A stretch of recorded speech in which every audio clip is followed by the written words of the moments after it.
PDF पे जाते हैं।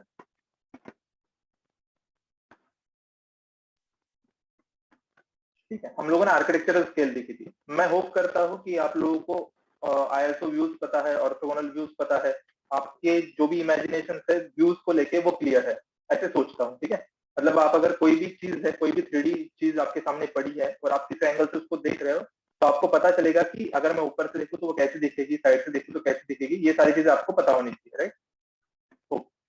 तो हमने यूनिट कन्वर्जन देखे थे। यूनिट कन्वर्जन क्या होता है, और पाउंड, 1000 पाउंड मतलब कितना, 1 कीप। अब ये कीप्स जो रहेंगे मैं आपको ड्राइंग्स में दिखाऊंगा, क्योंकि लोड्स वहां पे ही डिफाइन होते हैं कि कौन सा लोड कितना, मतलब कौन सा मेंबर है, कितना लोड वहां पे आना चाहिए, किस लोड पे उसको डिजाइनर को कनेक्शन करना है, वो सारी चीजें मैं आपको आज ड्राइंग्स भी दिखाऊंगा। फिर हम लोगों ने कुछ कैलकुलेशन दिखे थे, आप लोगों ने कल कैलकुलेशन करके दिखाए, फिर से मैं आपको एक बार कैलकुलेशन दिखाता हूँ। ठीक है, कुछ एग्जाम्पल्स लाया हूँ मैं, तो आपको पता चलेगा। ठीक है, ये कुछ कैलकुलेशन है। तो अभी पहला एग्जाम्पल लेते हैं। ठीक है, 2 फीट 4, मैंने आपको ये भी बताया था कि जो बीच में डैश रहती है उसके लेफ्ट का जो आपको पार्ट दिखेगा वो फीट में रहेगा, जो उसके राइट का पार्ट है ना, 4 1/2, वो रहेगा आपका इंच। अब हम लोग जब शो करते हैं ड्राइंग्स में, तो सिंगल एपोस्ट्रोफी मार्क होती है फीट के लिए, डबल एपोस्ट्रोफी होती है इंचेस के लिए। तो यहाँ पे देखो 2 feet 4 1/2 inches, right, plus 1 feet 4 1/2। अगर आप इसका कैलकुलेशन करो तो कैसा होता है, देखो मैं मतलब हर एक को कैलकुलेशन की अलग अलग मेथड होती है, मैं आपको सिंपल वे बताता हूँ जो मुझे अच्छी लगती है। देखो यहाँ पे सबसे हम लोग क्या करेंगे, इंचेस को एडिशन करेंगे, क्योंकि पता है आपको 12 इंचेस होने के बाद वो फीट में कन्वर्ट हो जाएगा, तो हम लोग फीट को ट्रांसफर कर सकते हैं फीट की साइड में, राइट। तो अगर मैं 4 1/2 प्लस 4 1/2 करता हूँ तो कितना हो जाता है, 9 इंच हो जाता है, करेक्ट। 4 प्लस 4 8, और हाफ इंच के जो फ्रैक्शन है दोनों उसको ऐड करूंगा तो 1 इंच हो जाएगा। 1 इंच को मैं इंच में डाल दूंगा तो कितना आ जाएगा यहाँ पे, 5 प्लस 4 9 इंचेस, राइट। और यहाँ पे देखो 2 और ये प्लस 1 मतलब कितना हो गया, 3 फीट 9 इंच, करेक्ट। ये सबको समझ में है, तो ये रहेगा मेरा 3 फीट 9। अब दूसरा देखो 8 1/4, ये इंचेस में है, यहाँ पे कोई फीट दिख रहा है क्या, इसके आगे आप लोग 0 डैश ऐसे भी लिख सकते हो, 0 - 8 1/4 इंचेस, करेक्ट, मतलब वो 1 फीट से कम है, प्लस 2 फीट 3 3/4। इसका एडिशन करोगे तो क्या करेंगे हम लोग, अब देखो ये जो फ्रैक्शन है 3/4 प्लस 1/4, ये फ्रैक्शन को हम लोग ऐड कर लेंगे, करेक्ट। सबसे पहले काम को करेंगे, जो भी छोटी चीज है उसको पहले ऐड करेंगे, उससे अगर एक परफेक्ट वैल्यू बनती है इंच की या फिर फीट की, उसको ट्रांसफर कर देंगे इंचेस और इसमें। तो यहाँ पे देखो 3/4 प्लस 1/4 हो जाता है 1 इंच, करेक्ट। उस 1 इंच को मैं 3 इंच में ऐड कर दूंगा, मतलब हो गया 4 इंचेस, करेक्ट। 4 इंचेस प्लस ये 8 इंचेस, कितना हो जाता है 12। मतलब कितना हो गया, 1 फीट। और इस 1 फीट को मैं फिर 2 फीट में ऐड कर दूंगा, कितना हो गया 3 फीट।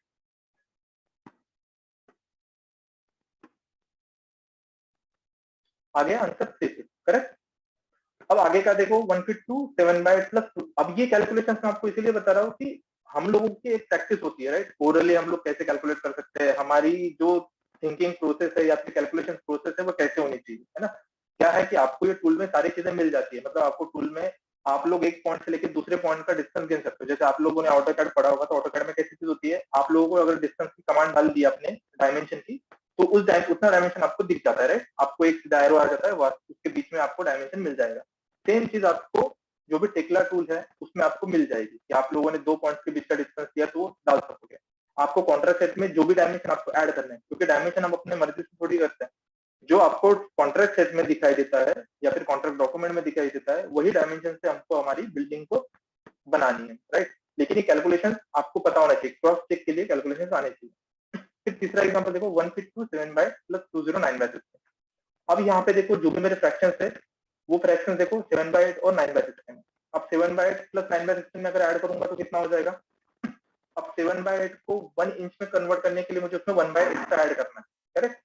तो 9/16 में से मैं 1/8 ले लूंगा, इसमें कितना बचेगा 7/16। ये एक 1 इंच कंप्लीट हो जाता है, मतलब ये वैल्यू कितनी होगी 1 फीट 3।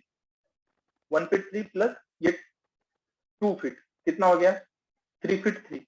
और इसमें से बचा कितना है 7/16, करेक्ट।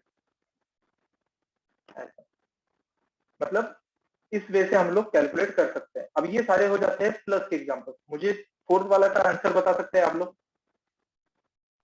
कोई भी एक बता दो।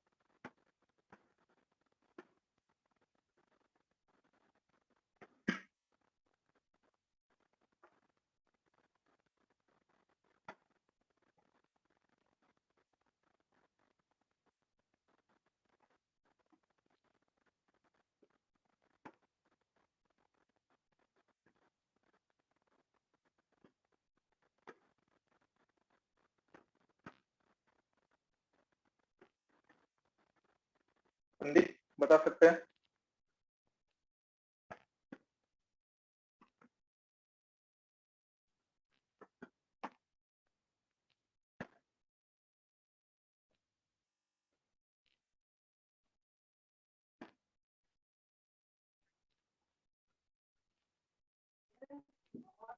टू 4 इंच 8/16 कितना? 2 feet 2 feet 4 inch okay 2 feet 4 inch 1/2 मतलब 8/16। आप लोगों ने 8/16 निकाला होगा राइट? अब 7 + 1 मतलब ये होता है आपका, देखो 7/16 और 1/16 मतलब कितना हो गया 8/16। 8/16 को मैं अगर फिर से डिवाइड करूं उसकी वैल्यू में तो 1/2 आएगी राइट, मतलब हाफ ऑफ इंच। तो ये हाफ इंच हो जाता है। उसके बाद 8 और 8 इंच को मैं अगर ऐड करूंगा तो कितना हो जाता है 16 इंच। आपका फीट बनता है 12 इंच से, तो 1 फीट हो गया और 4 इंच बचा हुआ है, तो कितना हो जाएगा 2 फीट 4 1/2। करेक्ट, ये वैल्यू आ जाएगी। अब हम लोग करते हैं कुछ माइनस वाली वैल्यूज के, ठीक है। अब जैसे देखो 351/8 माइनस 11 1/4। अब आपको माइनस करना है, प्लस करने में आसानी चली जाती है राइट। अब माइनस में क्या है कि आपको समझ में आएगा। देखो अब मुझे माइनस क्या करना है, 5 इंचेस में से 11 इंचेस, मतलब सपोज 1/8 में से 1/4 माइनस करूंगा, तो ये आसान तो नहीं रहेगा आपके लिए करेक्ट। 1/8 में से अगर 1/4 करूँ तो 1/8 छोटी वैल्यू है, 1/4 बड़ी वैल्यू है। अगर 1/8 को मुझे बड़ी वैल्यू बनानी है तो मुझे क्या करना पड़ेगा, ये जो इंचेस है इसमें से 1 इंच लेना पड़ेगा। मैं क्या करूंगा, ये जो 5 इंच है इसमें से 1 इंच ले लूंगा। 5 इंच का क्या हो जाएगा, 4 इंच बचेगा वहां पे। मैं आपको सिर्फ एग्जांपल के ये दिखाता हूँ।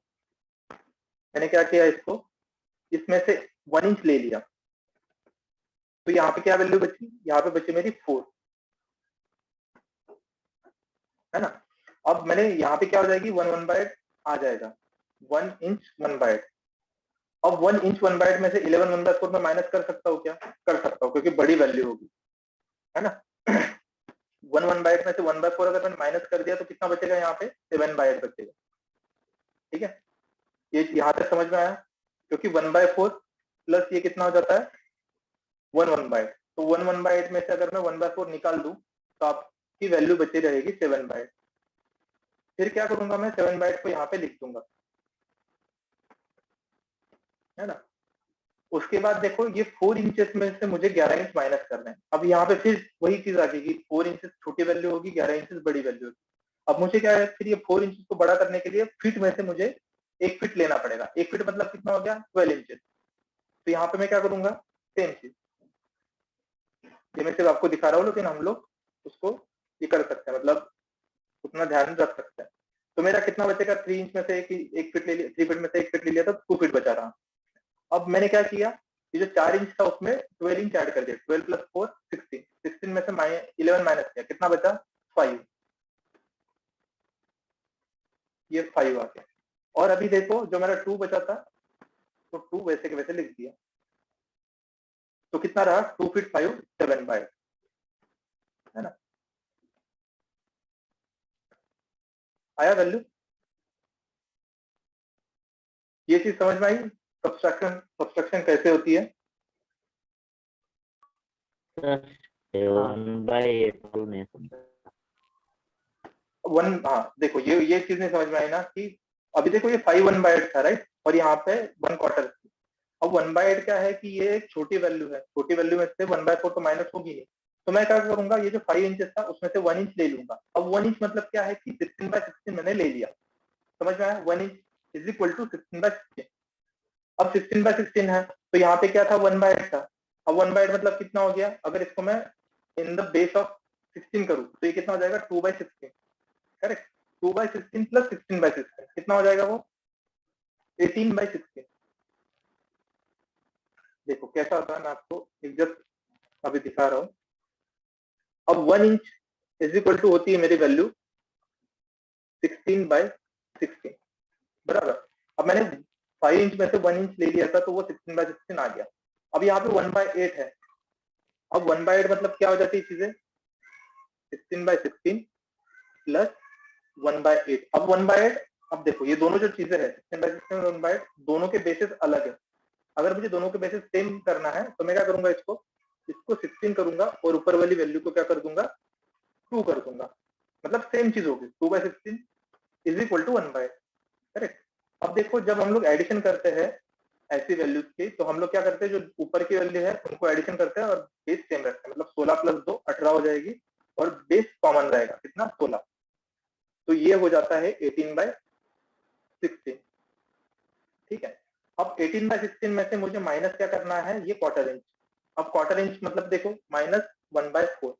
अब 1/4 का जो बेस है वो 4 है, 18/16 का बेस 16 है, बराबर। अब ये 1/4 को अगर मुझे बेस 16 करना है तो मल्टीप्लाई बाय 4 करना पड़ेगा, ऊपर की वैल्यू को नीचे की वैल्यू को। तो मेरी क्या हो जाएगी, ये 16 हो जाएगी और ऊपर की वैल्यू आ जाएगी 4। अब सेम चीज यहाँ पे है कि जब भी हम लोग सब्सट्रैक्ट करते हैं इसी वैल्यू को, तो बेस कॉमन रखते हैं और ऊपर की वैल्यू को माइनस करते हैं। तो 18 - 4 कितना हो जाएगा, 14, करेक्ट।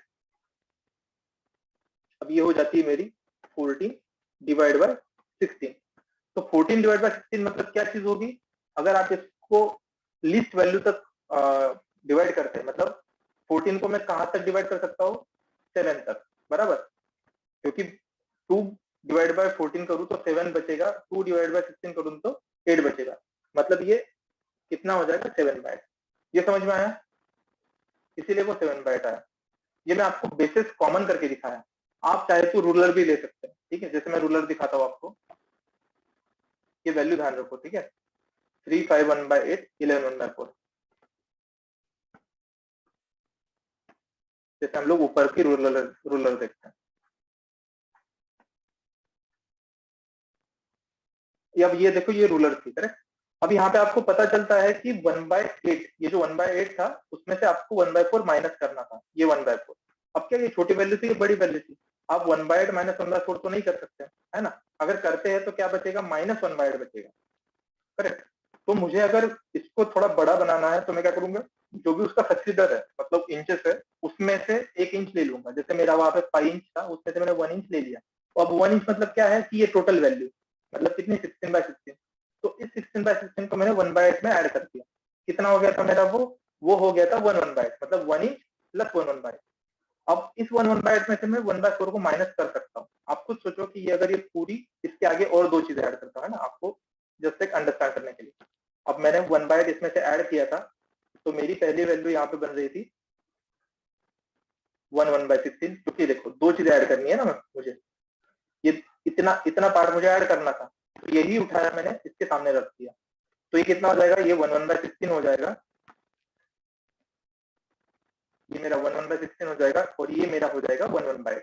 इतना तो समझ में आया, करेक्ट।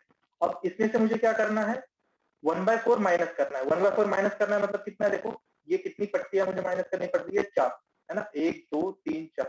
तो मैं क्या करूंगा, सीधा सीधा उतना यहाँ से माइनस करना चालू कर दूंगा। कितनी पट्टियां माइनस की मैंने, 1 2 3 4, करेक्ट। तो मेरी वैल्यू देखो क्या बची, 7/8। ये समझ में आया, मतलब कोई कोई लोग रूलर से भी कर सकते हैं, या फिर जैसे जिस वे से आपको आसानी लगे। इतना समझ में आया। और आपको तो पता है कि आपने अगर कहीं से, मतलब इंचेस से अगर 1 इंच उधार लिया है ना, हम लोग जैसे बेसिक मैथमेटिक्स पढ़ते थे जब स्टार्टिंग में, जब हम लोग प्राइमरी क्लासेस में रहते थे, तो हम लोग मैथमेटिक्स कैसे पढ़ते हैं, एक जस्ट एग्जांपल के लिए दिखाता हूँ। देखो हम लोगों ने क्या लिया था यहाँ पे, सपोज 15 में से माइनस, है ना, 15, और यहाँ से आप लोगों ने कुछ ऐसे लेते हो, जैसे माइनस अगर मुझे करना है, यहाँ से क्या करना है, 18 माइनस, या फिर 8 माइनस करना है, 0 8। तो हमारे मैथमेटिक्स में हम लोगों को कैसे सिखाते हैं कि अगर 5 में से 8 माइनस करना है आपको, तो क्या करना पड़ेगा, एक उधार लेना पड़ेगा, है ना, जहाँ से कोई भी वैल्यू होती है। खुद यहाँ से अगर मैं 2 लेता हूँ, तो 2 में से मुझे एक उधार लेना पड़ेगा। अगर 2 में से एक उधार ले रहा हूँ तो ये क्या हो जाएगा, 15, और यहाँ पे एक बचेगा। अब 15 में से 8 तो आप सब्सट्रैक्ट कर ही सकते हो, कितना बचता है, 7, करेक्ट। तो मेरी जो भी वैल्यू आती है यहाँ पे, हम लोग कैसे करते थे, हम लोग पहले 7 लिखते थे, और फिर यहाँ से जो बचा वाला वैल्यू रहेगा, ये 2 में से कितना बचा था, 1, तो हम लोगों ने लिख लिया 1।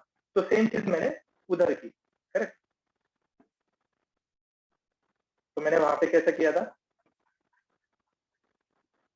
हर जगह पे वही चीज थी कि पहले मैं क्या करूंगा, जितना भी मेरा इंचेस वाली वैल्यू है, देखो ये भी जो भी मेरी वैल्यू थी 11 1/4। अब ये देखो, ये इंचेस है, ये फीट नहीं है ना, और ये 5 1/8 है।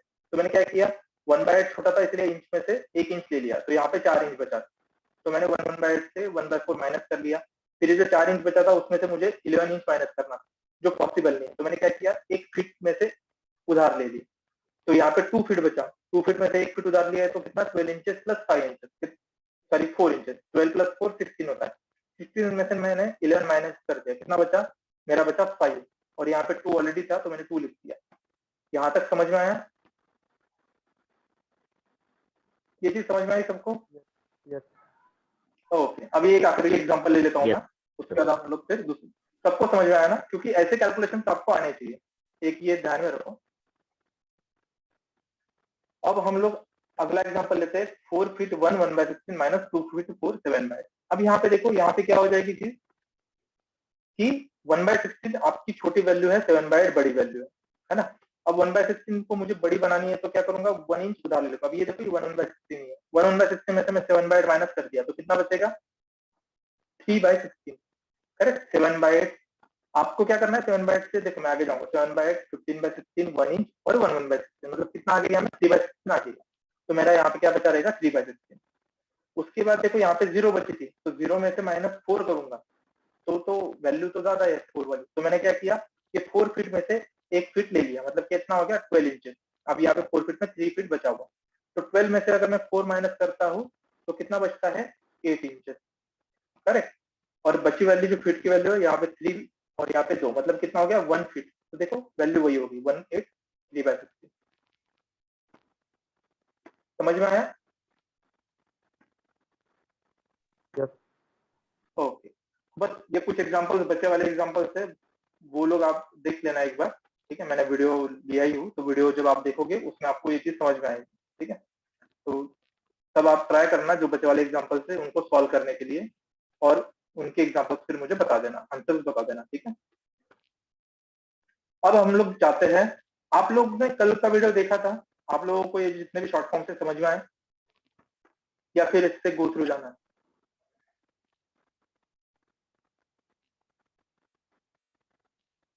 आप लोग अपना ओपिनियन रख सकते हैं, मैं आपको फिर से एक शॉर्ट में बता सकता हूँ कि ये शॉर्ट फॉर्म कैसे होते हैं। मैंने आपको वहां पे एग्जांपल दिखाए थे कि वो एग्जांपल्स में एग्जैक्टली उसका मीनिंग क्या होता है, ठीक है। तो भी मैं कुछ 10-15 मिनट में इसमें शॉर्ट में जाता हूँ जहां तक आपको समझ में आए, ठीक है। तो सबसे पहला था AISC। मैंने जैसे बताया कि ये AISC एक इंस्टीट्यूशन है, नॉन प्रॉफिटेबल इंस्टीट्यूशन, जो कुछ स्टैंडर्ड्स डिफाइन करती है, जो ऑल ओवर यूएस यूज किए जाते हैं, मतलब जो भी स्टील फैब्रिकेटर्स है वो इनको यूज करते हैं।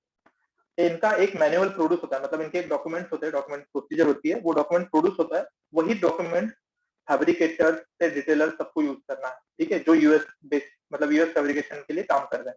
अब इनके डॉक्यूमेंट में सारी चीजें मिलेगी, कैसी कि डब्ल्यू शेप, मतलब जितने भी शेप्स थे, जितने भी हमारे फैब्रिकेशन शॉप में लगने वाले शेप्स थे, उनकी इन्फॉर्मेशन रहेगी, कौन सा मटेरियल अवेलेबल होता है, कौन सा नहीं होता, मतलब कौन सा साइज शेप अवेलेबल रहेगा, उनकी सारी इन्फॉर्मेशन। फिर उसके बाद कनेक्शन के लिए कितना कनेक्शन के कैसे मेथड्स रहेंगे, वो सारी चीजें AISC के मैनुअल में दी होती है। इनके बहुत सारे मैनुअल प्रोड्यूस हुए हैं, मतलब अब तक जो हम लोग लेटेस्ट यूज कर रहे हैं वो AISC 15 मैनुअल है, ठीक है। AISC 13, AISC 14, AISC 15, आपको अगर इंटरेस्ट है तो ये AISC का मैनुअल देख सकते हैं। ऑलमोस्ट 2000 पेजेस का ये मैनुअल है, जो मतलब इतना तो कोई कर नहीं सकता। जब जब हमको जरूरत पड़ती है कोई मैनुअल, कैसा होता है, कॉन्ट्रैक्ट डॉक्यूमेंट में है, आपको ये मैनुअल के लिए दिया जाता है कि कौन सा मैनुअल आपको रेफर करना है ना। तो उस हिसाब से फिर हम लोग उसके अनुसार कनेक्शन पे काम करते हैं, ठीक है। तो AISC का हो गया, American institute of steel construction. दूसरा होता है ASTM, American society for testing and material. अब जितने भी शेप्स प्रोड्यूस होते हैं, अब ये ASTM जो क्या बोलते हैं इंस्टीट्यूशन थी, ये कैसे बनी, जब यूएस में रेल्स पे काम चलता था, मतलब जो भी मटेरियल यूज हुआ था उस टाइम पे एक रेल्स में क्रैक हो गए थे, है ना, जो रेल्स का ट्रैक था उसमें क्रैक हो गए थे, तब जाके ये फाउंडेशन क्रिएट हुआ कि जो भी कोई मटेरियल प्रोड्यूस होगा तो उसकी स्ट्रेंथ कितनी होनी चाहिए, ये चीज ये सोसाइटी डिफाइन करती है। तो ये आगे जाके स्टैंडर्ड्स बन गए जो फैब्रिकेटर यूज करते हैं, है ना। ASTM अमेरिकन सोसाइटी, मतलब आप चाहे बोल्ट ले लो या फिर कोई भी मटेरियल, एंगल मटेरियल, फिर डब्ल्यू शेप, जितने भी शेप्स होंगे उन सबकी स्ट्रेंथ कितनी होनी चाहिए, वेदरिंग, मतलब सपोज एनवायरनमेंट कैसा है उस हिसाब से उसकी स्ट्रेंथ होती है। जैसे अगर कोई स्टील ऐसे जगह पे है जहाँ पे 12 हर मतलब साल में 8 महीने स्नो रहती है, या फिर जहाँ पे वेदर या फिर बारिश ज्यादा होती है, तो उनकी स्टील की स्ट्रेंथ कैसे होनी चाहिए, वहां पे कौन से बोल्ट यूज करने, ये सारी चीजें ये सोसाइटी डिफाइन करती है, ठीक है। तो हमको इन सोसाइटीज के जो बुक्स है वो सिर्फ रेफर करने होते हैं, ठीक है। तो इसलिए आपको ध्यान रखना है। अब सेम चीज है AWS, मतलब अमेरिकन वेल्डिंग सोसाइटी। ये सोसाइटी क्या करती है, इनकी भी एक बुक है जो या फिर डॉक्यूमेंट है जहाँ पे ये अपने रूल्स बनाते हैं कि कौन सी मेथड पे, सपोज कोई दो मेटल कॉर्नर में ज्वाइंट हो रहे हैं तो वहां पे कौन सी वेल्ड आने वाला है ना। आपके अगर दो पाइप ज्वाइंट हो रहे हैं, आप लोगों ने अगर हैंडल देखी होगी है ना, जब भी आप रेल पकड़ते हो, घर में कोई स्टेयर होगी उसके साइड में देखो रेल लगी होती है, तो देखो रेल के जो कॉर्नर्स में वेल्ड लगे होते हैं, अब वो वेल्ड क्या होता है, वो वेल्ड ये लोग डिफाइन करते हैं कि वहां पे कौन सा वेल्ड आना चाहिए, है ना। तो वेल्ड के कुछ सिंबल्स होंगे, वेल्ड की डेप्थ होंगी, थिकनेस होंगी, वो सारी चीजें आपको इस बुक में मिलेंगी। जैसे जैसे हम लोग आगे मॉडल में बढ़ते जाएंगे, आपको ये चीज पता चलेगी कि कैसे जॉइंट रहेंगे, किस मेथड में वो वेल्डिंग करते हैं, है ना। वेल्डिंग की भी मेथड्स होती है कि कैसे दो मटेरियल्स को कैसे रखना है, कैसे वेल्ड करना है, ये सारी चीजें। तो हम लोग कैसा है कि जब अपने डॉक्यूमेंट्स में आप लोग मेंबर को 2D में रिफ्लेक्ट करोगे, तो वहां पे हम लोग सपोज दो मटेरियल अगर ज्वाइंट हो रहे हैं तो वहां पे हम लोग वेल्ड का सिंबल देते हैं, है ना, कि फैब्रिकेटर को समझ में आए कि ये दो मटेरियल कैसे ज्वाइंट हो रहे हैं, कितनी थिकनेस का वेल्ड उसको देना है, कैसा वेल्ड देना है, जो वेल्ड करेगा उसकी पोजीशन कैसे रहेगी, ये सारी चीजें हम लोग अपने सिंबॉलिक नोटेशन में अपने ड्राइंग पे दिखाते हैं। ये आपको आगे वाले मॉडल्स में पता चले कुछ अगले 4-5 दिनों में। फोर्थ वाला है AESS, architecturally expose structural steel. अब इसके नाम में ही इसका मीनिंग छुपा हुआ है, आर्किटेक्चरली एक्सपोज मतलब कोई भी स्टील ऐसा जो आपको ओपन व्यूज, मतलब ओपन आइज से, जैसे आर्किटेक्चरल व्यू में आपको दिख रहा है, सामने दिख रहा है, ऐसा स्टील। अब आर्किटेक्चरल एक्सपोज स्टील कैसा होता है, देखो कोई स्टील ऐसा होता है कि आप लोगों ने अगर देखा होगा, पहले स्टील की कॉलम्स रखते हैं, जब बिल्डिंग बनेगी तो स्टील की कॉलम्स लगेंगे, उसके बाद फिर क्या हो जाता है, वॉल बनने चालू हो जाती है, और जो भी आपका कॉलम है वो उस वॉल के केस में क्लोज हो जाती है ना, मतलब वो आपको ओपन में दिखेगा नहीं। जो भी बीम्स है, आप लोगों ने अगर ऊपर देखी होगी, जब फ्लोरिंग होती है तो फ्लोरिंग में रिबार डालते हैं ना, जैसे जाली डालते हैं, तो वो जाली क्या होती है, जब कंक्रीट आता है तो वो क्लोज हो जाती है। मतलब क्या है कि वो ओपनली दिख नहीं रही है, वो स्टील आपको ओपनली दिख रहा है नहीं दिख रहा है। तो कुछ स्टील ऐसा होता है कि आर्किटेक्चरल एक्सपोज, मतलब क्या है, जब वो सपोज कोई भी मॉल ओपन हुआ है ना, अब मॉल में क्या एक आध कॉलम ऐसा रहेगा जो आपको ओपन आई से दिखेगा, मतलब उसमें इनक्लोजिंग नहीं करी रहेगी, तो वैसा स्टील को स्पेशल रिक्वायरमेंट रहती है कि उसको कोई स्पेशल पेंट चाहिए या फिर वहां पे कुछ अलग कोटिंग चाहिए, ऐसी चीजें, तो वो AESS डिफाइन करता है। तो AESS का जब आप कॉन्ट्रैक्ट डॉक्यूमेंट देखोगे, और अगर आपके मतलब डॉक्यूमेंट में कोई AESS स्टील है, तो एक स्पेशल पेज आएगा जहाँ पे AESS के स्टैंडर्ड आपको डिफाइन किए रहेंगे, आपको 2D ड्राइंग में वो स्टैंडर्ड डालना पड़ता है, ठीक है। हम लोग आगे आगे धीरे धीरे समझ में आएगा आपको चीज, ये मैं आपको बेसिक चीजें बता रहा हूँ। सेम चीज है SDI। अब जितने भी आप लोग स्टील के लिए काम करोगे, हर एक चीज का एक इंस्टीट्यूट बना हुआ है।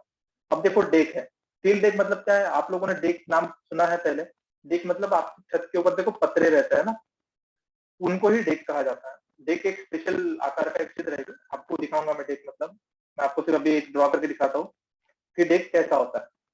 अगर डेक की प्रोफाइल देखोगे आपने, तो कुछ ऐसी प्रोफाइल आपको देखने मिलेगी। आप लोगों ने ये देखे होंगे वर्कशॉप जितने भी होते हैं, वर्कशॉप के ऊपर ये ऐसा डेक रहता है ना, तो ये डेक हो गया। तो इसका भी एक इंस्टीट्यूट है, वो इंस्टीट्यूट डिपेंड करता है कि कौन सा डेक, कितना थिकनेस, उसका नेमिंग क्या होना चाहिए, है ना, उसकी स्ट्रेंथ कितनी होनी चाहिए, क्योंकि इसके ऊपर क्या होता है, जब डेकिंग होगी, यहाँ पे सपोज आपका फ्लोर है, मतलब फ्लोर भी, और ये डेक के ऊपर फिर आपका स्लैब आएगा, ये आपका रहेगा स्लैब, ऐसी चीजें। समझ गया। तो ये हो गया आपका डेक। तो उसकी SDI मतलब स्टील डेक इंस्टीट्यूट। सेम चीज है स्टील जॉइस्ट इंस्टीट्यूट। जॉइस्ट मतलब जॉइस्ट क्या होता है कि प्री मैन्युफैक्चरर आपकी ट्रस्ट रहेगी, आपको सबको ट्रस्ट पता है ट्रस्ट कैसे होती है ना। तो जॉइस्ट देखो ऐसे कुछ जॉइस्ट होते हैं। अब आप लोगों ने ये देखा होगा जहाँ पे वर्कशॉप रहता है, वर्कशॉप में देखो ऐसे कुछ मेंबर्स रहते हैं ग्रुप में, आप लोगों ने नोटिस किया होगा, है ना, कुछ ये कॉलम्स रहेंगे और कॉलम्स पे ये ऐसे ऊपर में सबसे रूप में ऐसी चीजें लगी होंगी, और इसके ऊपर फिर आपका डेक आएगा, ठीक है। तो ये जो होते हैं ये होते हैं जॉइस्ट। तो जॉइस्ट क्या है कि अभी जैसे हम लोगों ने स्टील, जॉइस्ट भी स्टील का ही होता है, मतलब उसमें जो जॉइस्ट के मेंबर्स होते हैं, ये ऊपर का मेंबर है ना, ये बॉटम कॉर्ड मेंबर, ये स्टील के ही होते हैं, लेकिन जॉइस्ट को हम लोग डिटेल नहीं करते। मतलब अगर आपके प्रोजेक्ट में जॉइस्ट आ रहे होंगे तो उसके लिए स्पेशल डिटेलर होता है। जैसे हम लोग सिर्फ स्टील डिटेल करते हैं, वैसे जॉइस्ट का डिटेलर होता है। वो क्या करता है, जो भी जॉइस्ट वहां पे दिख रहे हैं ड्रॉइंग्स में, उनको वो डिटेलिंग करता है और वो उनकी ड्रॉइंग्स को फिर फैब्रिकेशन शॉप में बेचता है। तो ऐसे कुछ मैन्युफैक्चरर्स है, तो उन्होंने स्पेशल स्टैंडर्ड बना लिए कि जॉइस्ट अगर आता है तो वो जॉइस्ट के सीधे सीधे उनके पास शॉप में जॉइस्ट के पड़े हुए तो वो क्या करेंगे, सीधा सीधा शिप कर देंगे, ठीक है ऐसे। तो जॉइस्ट हमारे स्कोप में नहीं होता, डिजिटल जो भी है वो जॉइस्ट का काम नहीं करता, ठीक है। फिर होता है ओशा। आप लोगों ने कल के वीडियो में देखो वो जो भी ये था वर्क, मतलब बोलते हैं वर्कर था, वो स्टील के बीम के ऊपर चल रहा था, राइट। तो ओशा एक ऐसी एडमिनिस्ट्रेशन ये है इंस्टीट्यूट जो सेफ्टी के और हेल्थ के रिलेटेड रूल्स बनाती है। मतलब वर्कर ने कितना क्या वर्कर के लिए वहां पे आपके स्टील में क्या क्या चीज होनी चाहिए जिससे वो फॉल प्रोटेक्शन से बच सके, मतलब गिरने से बच सके या फिर ट्रिपिंग हजार्ड से बच सके। अब कैसा occupational safety and health administration, जैसे क्या होता है कि सपोज उसको, अब क्या है कि जब बिल्डिंग बनी नहीं है, सिर्फ आपका स्टील का स्केलेटन खड़ा हुआ है, राइट। जब वो बीम्स के ऊपर चलेगा तो क्या होता है कि वहां पे साइड में हैंडल जैसे कुछ केबल होनी चाहिए जिससे वो पकड़ के चल सके, एक मेंबर के एंड से लेकर दूसरे मेंबर के एंड तक। जब वो दूसरे मेंबर के एंड के ऊपर रुके तो वहां पे जब कॉलम दिखे तो कॉलम में कुछ होल्स होने चाहिए जहाँ पे वो अपना हुक है, बेल्ट का हुक, वो उसको अटका सके, जिससे वो कभी अगर गलती से गिर जाता है तो भी वो हैंगिंग होके वहीं पे रहेगा। समझ में आया। फिर उसके बाद सपोज जो बिम्स होते हैं, बिम्स में कभी कभी क्या हो जाता है कि स्टड्स लगे होते हैं या फिर नट्स लगे होते हैं, फिर या फिर कुछ ऐसे ओपन एंड्स रहेंगे स्टील के जिससे उसको पैर में या हाथ में लग सकता है, ट्रिपलिंग हजार्ड जिसको बोलते हैं। तो उसके रिलेटेड भी कुछ रूल्स रहेंगे जो इस ओशा ने डिफाइन किए हुए। आपका इसके ऊपर भी एक स्पेशल क्लास होगा इस मॉड्यूल्स में, मतलब ये 10 मॉड्यूल खत्म होने के बाद उसमें आपको पता चला जाएगा कि ओशा के कौन कौन से रूल्स है।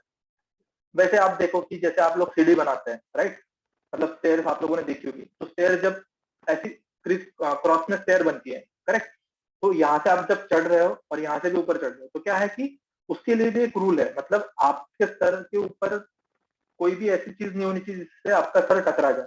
तो इसीलिए जो क्लियरेंस डायमेंशन होता है, मतलब आपके स्टेयर के ट्रेड से लेके ऊपर आपके सर के ऊपर तक, वो मिनिमम कितना होना चाहिए ये ओशा में डिफाइन किया हुआ। करेक्ट। आप लोगों ने देखो पानी की टंकी देखी होगी पुराने जमाने में, तो जहाँ पे लैडर्स रहती थी, सर्कुलर लैडर, है ना। तो सर्कुलर लैडर पे जब चढ़ता है इंसान तो वो सर्कुलर लैडर की जो रिंग होती है वो कितनी ऊपर होनी चाहिए, है ना।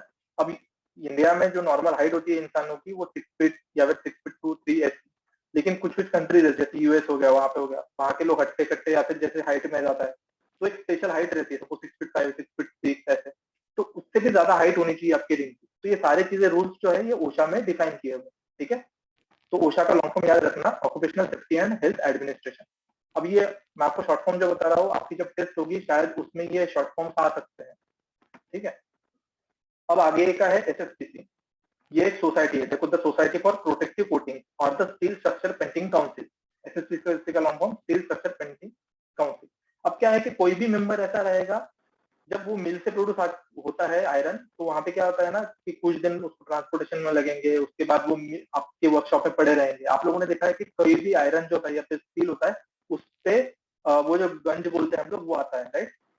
तो वो वहां पे मतलब करोजन जिसको बोलते हैं, जो करोजन नहीं होना चाहिए, तो उसके बाद जब वो पूरा फैब्रिकेट हो जाता है उसके बाद उसके ऊपर कौन सा पेंट चाहिए बिल्डिंग में, उसको कौन सा पेंट आने वाला है या फिर कौन सी क्लीनिंग होने वाली है, वो सारी चीजें एसएसपीसी में आती है, स्टील स्ट्रक्चर पेंटिंग काउंसिल, ठीक है।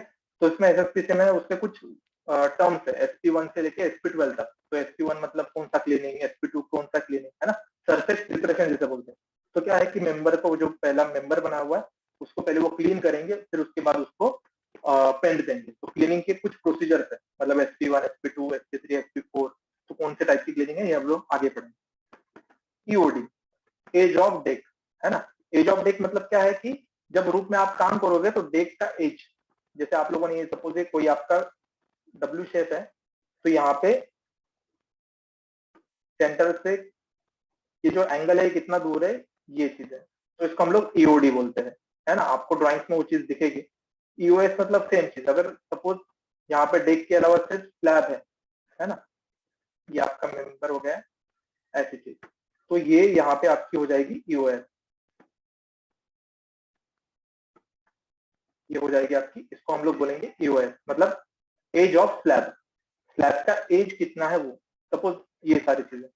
उसके बाद ASD, अलाउएबल स्ट्रिप डिजाइन। मैंने जैसे आपको बताया था कि जब भी डिजाइनर डिजाइन करता है कनेक्शंस को, तो वो डिजाइन के कुछ रूल्स होते हैं, मतलब आपका जो डॉक्यूमेंट है वो किस क्या बोलते हैं, किस डिजाइन मेथड में आना चाहिए। उसके दो डिजाइन मेथड्स हैं, एक होता है ASD, एक होता है LRFD। ASD मतलब अलाउएबल स्ट्रेस डिजाइन, LRFD मतलब लोड एंड रेजिस्टेंस फैक्टर, ठीक है। तो ये भी आप लोग बाद में डिटेल में पढ़ेंगे। LLV मतलब लॉन्ग लेग वर्टिकल, ठीक है। अब जैसे आप लोगों ने एंगल्स देखा, मैंने आपको एंगल्स बताया, जैसे मेरा ये एंगल है ना। तो अभी सपोज एक लेग छोटी है, एक लेग बड़ी है, तो इसका मीनिंग क्या है, LLV का मतलब लॉन्ग लेग वर्टिकल, ठीक है। तो इससे ये चीज हो जाएगी कि मेरा देखो ये वर्टिकल एज है, ये हॉरिजॉन्टल है, तो हॉरिजॉन्टल लेग छोटी है, वर्टिकल लेग बड़ी है, तो इसका मीनिंग हो गया लॉन्ग लेग वर्टिकल। अब यही पे चीज है LLH। LLH मतलब कैसी कि लॉन्ग लेग हॉरिजॉन्टल और शॉर्ट लेग वर्टिकल।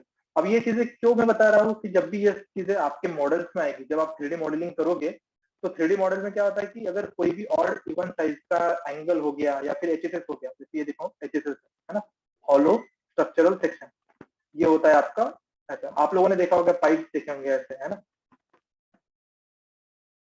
ऐसा। तो ये हो गया आपका HSS। कभी कभी स्क्वायर HSS होता है, ये मेरा स्क्वायर हो गया। अब सपोज और साइज के HSS या फिर एंगल्स आपकी जॉब में है ना, तो आपको पता कैसे चलेगा कि उसको इनपुट कैसा करना है, मतलब हॉरिजॉन्टल लेग हॉरिजॉन्टल होनी चाहिए या फिर वर्टिकल होनी चाहिए, है ना। तो जब भी आप सेक्शन साइज देखोगे, उसके आगे लिखा रहेगा LLP, LLH, ये सारी चीजें लिखी होगी, ठीक है। तो इससे आपको समझ में आएगा कि वो कैसे प्लेस करना है मॉडल में, है ना। ये बहुत इंपॉर्टेंट है, क्योंकि अगर आप लोगों ने सपोज LLH बोला हुआ है, आपको मॉडल में लिखा हुआ है, कोई भी ऐसे लिखा हुआ है, मॉडल में क्या रहेगा, जो भी मेंबर के साइजेस दिए रहेंगे उसके आपको ऐसे लिखा होगा। सपोज मुझे लिखा है L5x3.5, ये सेक्शन साइज दी हुई है, और उसके आगे लिखा है लॉन्ग लेग वर्टिकल, ऐसी चीज, ठीक है। अगर आपको ऐसे लिखा हुआ है तो इसका मीनिंग क्या है कि मेरा L5 है, इसका एक लेग 5 हो गया, एक लेग 3 हो गया।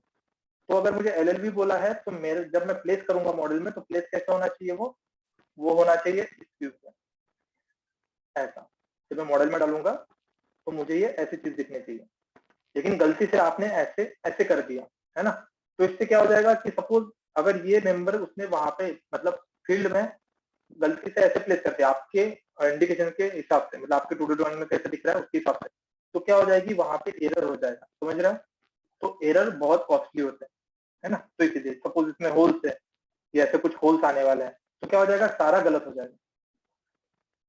तो ये भी इंपॉर्टेंट होता है, आपको छोटी छोटी चीजें ध्यान में रखनी होती है। उसके बाद है HVAC।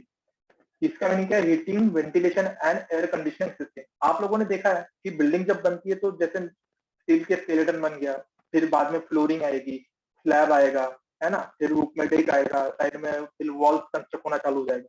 लेकिन क्या है, अभी कोई भी बिल्डिंग सिर्फ कंक्रीट से और उससे नहीं बनती है ना, इलेक्ट्रिकल की लाइन्स आएंगी, प्लम्बिंग की लाइन्स आएंगी। अब क्या है, सपोज आपकी मल्टी स्टोरी बिल्डिंग बना रहे हो, नीचे से लेके ऊपर तक सपोज 5 फ्लोर, तो आपको जो वेंटिलेशन मतलब पाइप्स है, वेंटिलेशन के जो यूनिट है, suppose AC unit, duct unit, जो भी आप देख रहे हो, तो उसकी पाइपिंग जाती है ना, हर फ्लोर में पाइपिंग जाएगी, क्योंकि हर जो भी उसका मशीन होता है वो रूफ में प्लेस होता है, रूफ से फिर उसकी पाइपिंग आने जाएगी हर फ्लोर पे।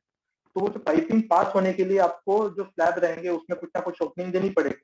तो इसके लिए कुछ मतलब जब वो स्लैब में ओपनिंग रहेगी, तो सपोर्ट के लिए कुछ ना कुछ चीजें तो चाहिए, है ना।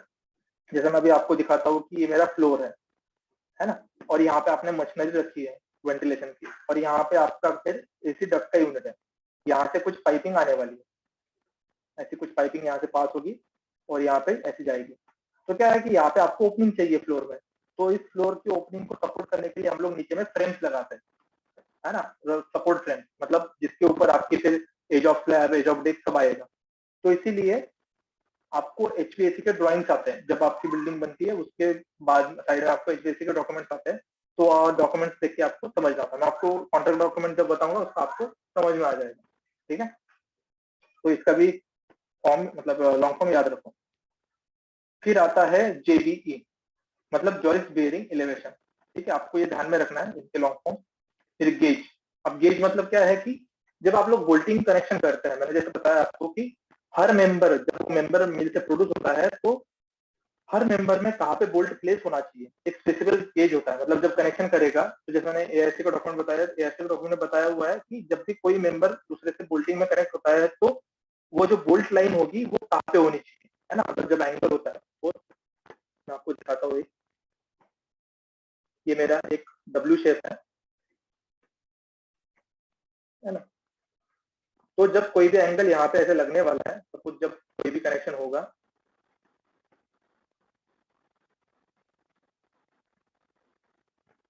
ऐसे कनेक्शन, यहाँ पे कुछ बोल्टिंग आने वाली है, करेक्ट।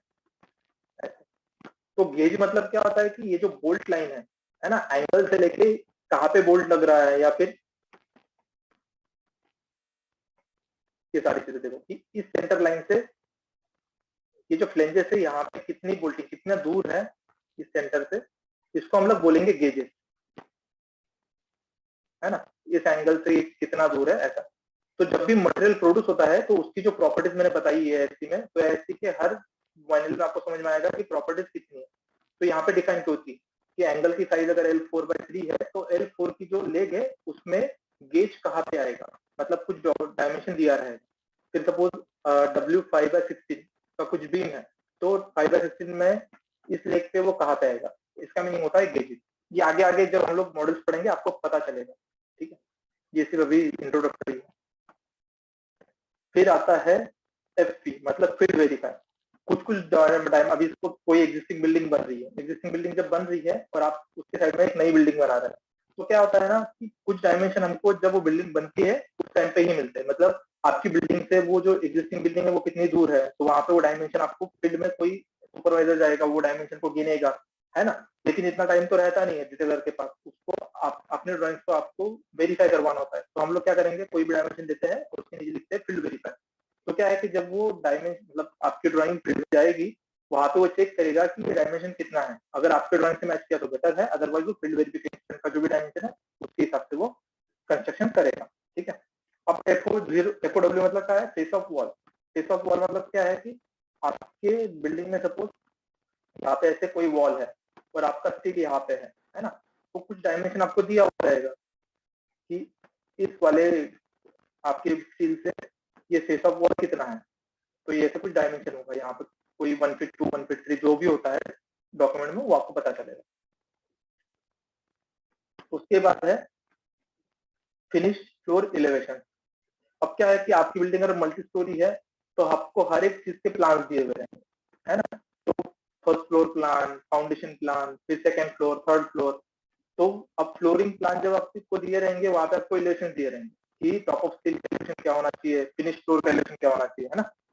अब जैसे देखो कि ये आपका एचएसएस है, ठीक है, इसके ऊपर ये मेरा स्लैब है, यहाँ पे आपका स्लैब चल रहा है, करेक्ट।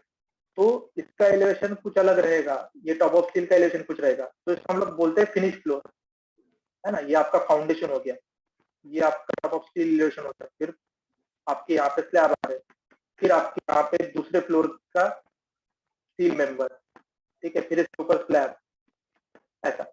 तो ये जो फिनिश फ्लोर एलिवेशन से ये आपके, इसको बोलते हैं फिनिश फ्लोर एलिवेशन, ठीक है। मैं आपको डॉक्यूमेंट दिखाता हूँ, ये आपको पता चलेगा। फिर आता है मतलब फार साइड, मतलब कोई भी मेंबर है। अभी जैसे ये मेंबर मैं आपको दिखा रहा हूँ सामने से, है ना। तो अब आपकी तरफ से देखो मेरा फ्रंट साइड ऑफ आपको हैंड दिख रहा है, लेकिन इसके पीछे अगर मैंने मेरा हाथ रखा हुआ है तो इसका मीनिंग क्या है, आप जिस व्यू से देख रहे हो उसके ऑपोजिट व्यू में मैंने मेरा दूसरा हाथ रखा हुआ है, मतलब फ्रंट साइड, है ना, फार साइड, सॉरी फार साइड।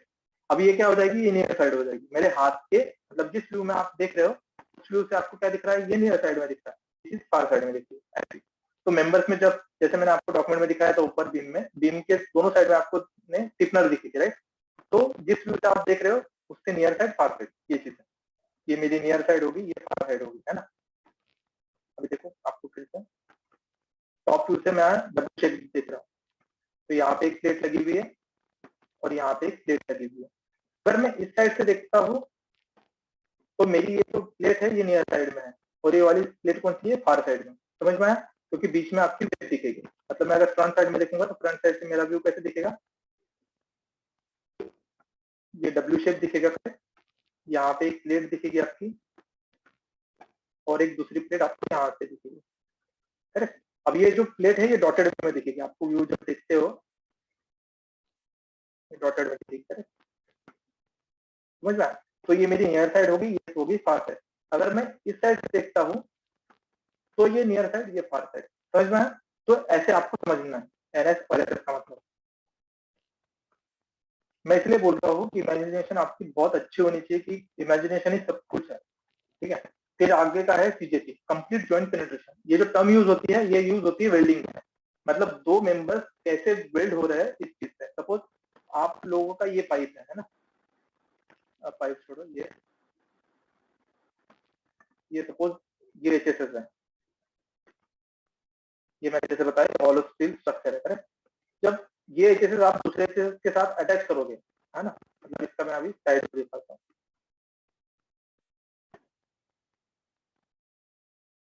अब दो एचएसएस आप लोग अटैच कर रहे हो, करेक्ट, मतलब उनको ज्वाइन कर रहे हो। अब ज्वाइंट में कैसा है कि यहाँ पे वेल्डिंग हो रही है, ये जो भी पॉइंट है यहाँ पे वेल्डिंग हो रही है। तो कंप्लीट जॉइंट पेनिट्रेशन मतलब क्या है कि ये जो भी एचएसएस की थिकनेस है वो पूरी थिकनेस को वेल्ड करना, है ना। तो क्या होता है, सपोज एचएसएस को हम लोगों ने यहाँ पे ऐसे कटा रहेगा और ये पूरी जो गैप है ये वेल्ड से फिल हो जाएगी, समझ रहे हो। तो ये पूरी थिकनेस को वेल्ड करना मतलब CJP, complete joint penetration. Complete जो भी थिकनेस है वो पूरी वेल्ड करना। पीजेपी मतलब क्या है, partial joint penetration. Partial joint penetration मतलब कैसी कि अब आप प्लेट देखो, प्लेट आपको सबको पता होनी चाहिए। प्लेट मतलब क्या है, प्लेट की ये थिकनेस हो गई और ये मेरी ये दूसरी प्लेट है, ये दूसरी प्लेट, करेक्ट। तो सपोज जब मैं पीजेपी की बात कर रहा हूँ, तो पीजेपी में क्या होता है, जब आप लोग वेल्ड करते हो तो वेल्ड मतलब क्या है, इतना ही वो फील होता है, समझ रहे हो।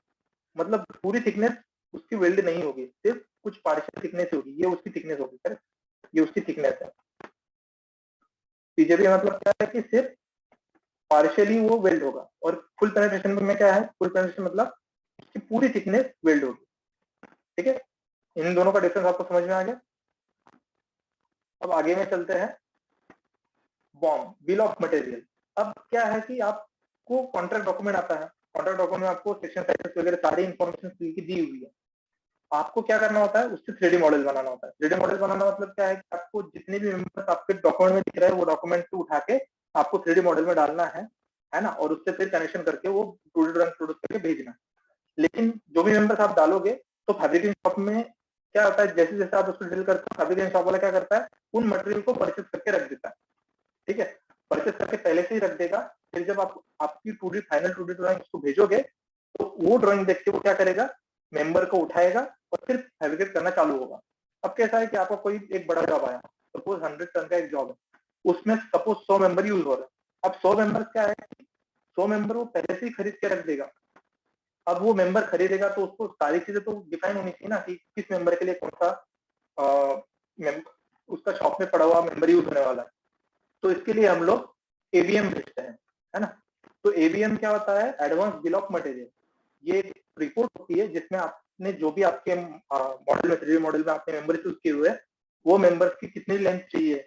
मतलब सपोज मेरा कोई कॉलम लग रहा है तो कॉलम नीचे से लेके ऊपर तक कितनी लेंथ का चाहिए, ये सारी इंफॉर्मेशन रिपोर्ट में जाती है। वो रिपोर्ट फैब्रिकेटर के पास जाता है, उसका परचेसिंग डिपार्टमेंट उस रिपोर्ट के हिसाब से स्टील फैब्रिकेट मतलब परचेस करता है, उसके शॉप में लाके रखता है और हर एक को नंबर देके रखता है। जो भी रिपोर्ट में जैसे लाइन लिखी है, पहले लाइन पे मतलब पहले पेज के पहले लाइन से कौन सा मेंबर है, तो वहां पे वो उस मेंबर पे चौक से या फिर कोई भी उसके पास मार्कर होगा उसको लिख देगा कि ये पेज नंबर 1 लाइन नंबर 1 का मेंबर है।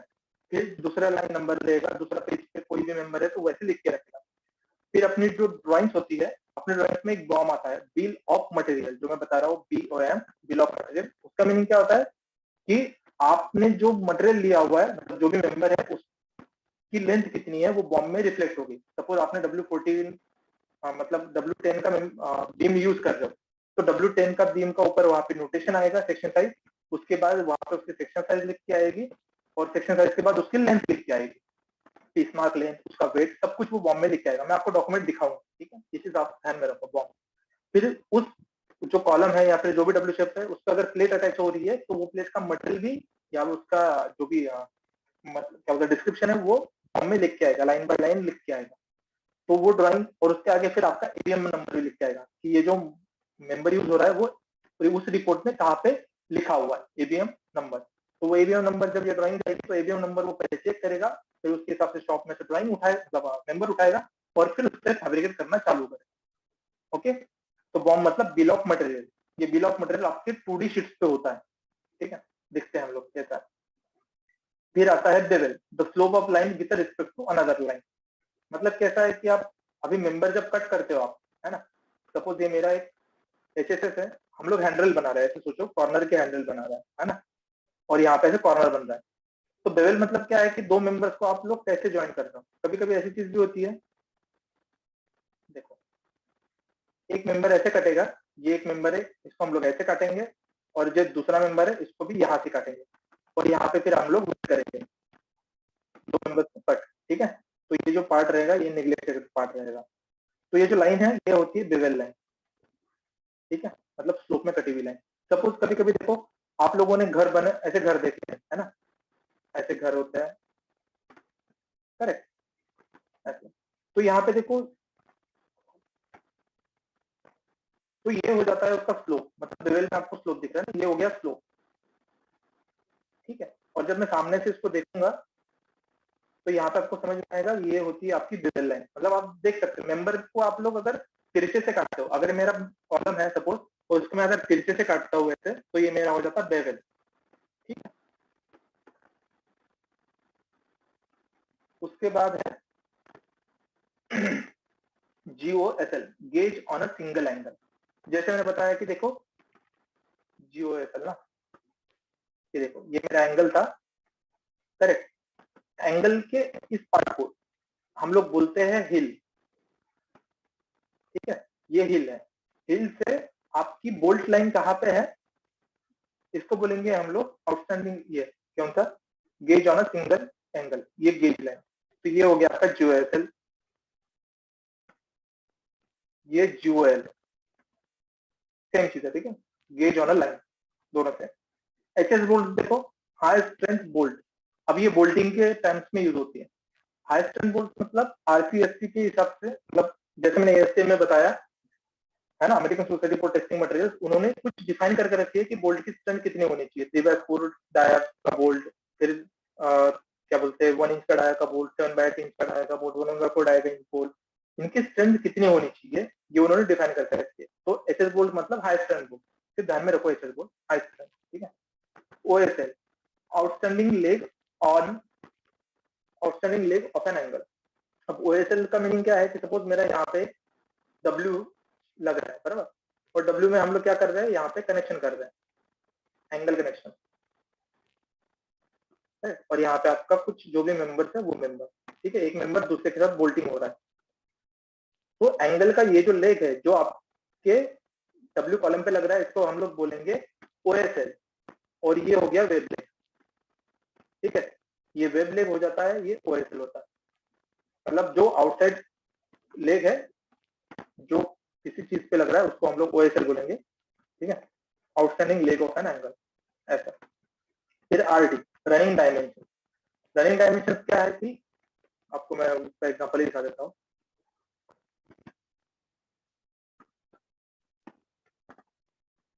ये चीज देखो, ये जो भी डायमेंशन देख रहे हो 5/7/8, 13/7/8, ये जो भी डायमेंशन है इनको हम लोग बोलते हैं रनिंग डायमेंशन। अब रनिंग डायमेंशन मतलब क्या है कि हम लोग इनके लिए, अब क्या होता है कभी भी हम लोग जब ड्राइंग को 2D में, मतलब 2D ड्राइंग को प्रोड्यूस करते हैं, उसमें क्या होता है कि आप लोगों को डायमेंशनिंग देनी होती है हर चीज की, मतलब कौन सी चीज कहाँ पे लोकेट है। आपका ये तो मेन मेंबर हो गया, करेक्ट, ये आपका W शेप हो गया, ये आपको मेन मेंबर है, उसमें फिर आपके अटैचमेंट्स लगेंगी, उसमें होल्स पंच होंगे, करेक्ट। तो आपको हर चीज डिफाइन करनी है। तो जनरली जब हम लोग यूएस वर्क कस्टमर्स के लिए काम करते हैं तो एक क्राइटेरिया है कि जब भी आप डायमेंशनिंग करोगे तो हम लोग लेफ्ट हैंड से डायमेंशनिंग करते हैं, ठीक है, लेफ्ट हैंड से, राइट हैंड से नहीं करता, मतलब इधर से डायमेंशनिंग स्टार्ट नहीं करती। जैसे हम लोग लिखने की प्रैक्टिस हमारी कैसी है, राइट लेफ्ट टू राइट है ना, तो सेम चीज हम लोग डायमेंशनिंग की वजह तो लेफ्ट टू राइट ही करते हैं। तो लेफ्ट से देखो मैं जब डायमेंशनिंग दूंगा तो यहाँ पे वर्क पॉइंट फिक्स करते हैं। वर्क पॉइंट मतलब क्या है कि पॉइंट ऑफ वर्क जहाँ से मैं स्टार्ट करूंगा। तो देखो वर्क पॉइंट का एक सिंबल होता है, हर मेंबर पे वर्क पॉइंट सिंबल आएगा।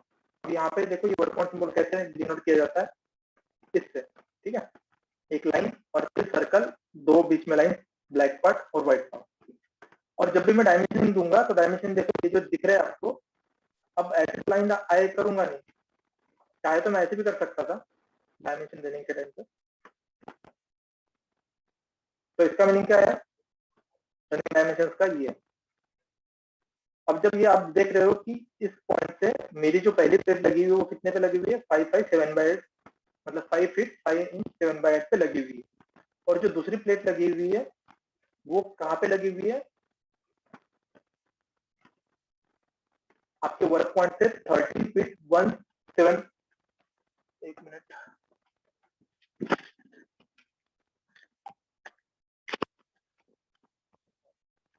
जो दूसरी प्लेट लगी हुई है वो कहाँ पे लगी है, 13 फीट 17/8 इंच पे लगी हुई है। ठीक है, अब इसका मीनिंग क्या है कि ये जो पहली प्लेट है उससे नहीं लगी हुई, उससे 13 फीट पे नहीं लगी हुई है, इस वर्क पॉइंट से लगी हुई है। समझ रहे हो, दोनों का डिफरेंस अलग अलग है। ठीक है, हम लोग जो भी ये डायमेंशन दे रहे हैं ये कहाँ से आ रहा है, वर्क पॉइंट से लेके उस प्लेट का लोकेशन। अगर मैं इन दोनों प्लेट के बीच का डिस्टेंस निकालना चाहूँ तो कैसे निकालूंगा, 13 फीट 1/7 माइनस 5 फीट 5/7, जो भी वैल्यू आएगी ये यहाँ पे आएगी। ओके, तो इनको हम लोग बोलते हैं रनिंग डायमेंशन। वर्क पॉइंट से जो भी डायमेंशन है वो आपका रनिंग डायमेंशन। ठीक है, और ये होता है चेन डायमेंशन। सपोज मैं यहाँ पे ऐसे डायमेंशन देना चाहूँ ऐसे, तो यहाँ पे जो भी डायमेंशन आएगा यहाँ पे ये रहेंगे आपके चेन डायमेंशन।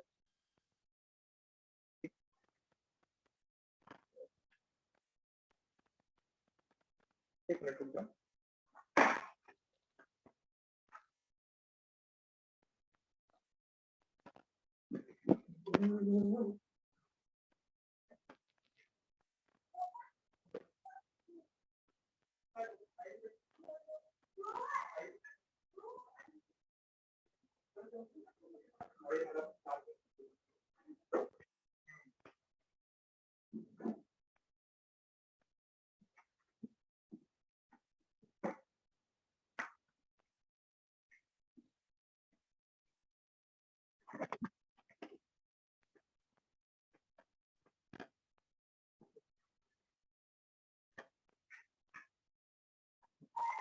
तो यहाँ तक आपको सब समझ में आ गया, राइट? फिर अगले चलते हैं।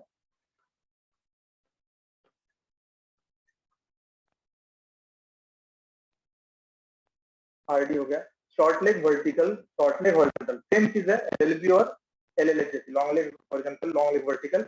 इसमें क्या है, short leg vertical, short leg horizontal, vice versa वाला, राइट? तो ये फिर टॉप ऑफ फुटिंग, आप लोगों ने फील्ड में पढ़ा होगा कि बिल्डिंग जब हम लोग कंस्ट्रक्ट करते हैं सबसे पहला काम होता है, मतलब जो भी फील्ड में सबसे पहले काम क्या करते हैं, वो फुटिंग को रखते हैं, है ना? फुटिंग मतलब कैसा है कि आप लोगों ने कोई भी बिल्डिंग देखो, बिल्डिंग जब बनती है तो बिल्डिंग, सपोज ये मेरा एक ग्राउंड ग्राउंड है, आप लोगों ने अगर देखा होता ग्राउंड, और ग्राउंड के नीचे फिर आपका एक कुछ कंस्ट्रक्शन रहता है। बड़ी बड़ी बिल्डिंग देखो कि वो लोग ग्राउंड में खुदाई करते हैं, तो क्योंकि वहां पे उनको फुटिंग रखनी होती है। सपोज यहाँ पे मेरा कोई कॉलम लगने वाला है, ऐसे कुछ कॉलम लगने वाला है ना, तो सबसे पहले उसके लिए क्या करते हैं, वो फुटिंग बनती है। आप लोगों ने देखो पानी की टंकी जब बनते हुए देखी होगी तो कुछ इस तरह की फुटिंग देखी होंगी, कुछ ऐसे ऐसे फुटिंग बनते हुए देखी होगी, है ना? या फिर आप लोगों ने भी मेट्रो के पिलर्स देखे होंगे, तो मेट्रो के पिलर्स के टाइम पे सबसे पहले वो फुटिंग करना चालू करते हैं ना, कुछ इस तरह की फुटिंग होती है, मतलब अच्छी फुटिंग बनाते हैं। और उसके ऊपर फिर हमारा जो मेन है वो प्लेस होता है।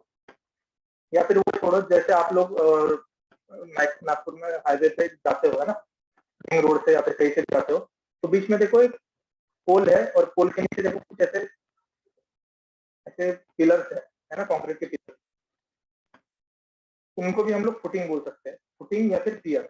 तो इसका टॉप ऑफ फुटिंग, ये जो डायमेंशन है जहाँ पे इसको या फिर इनको इनको बोलते हैं टॉप ऑफ फुटिंग।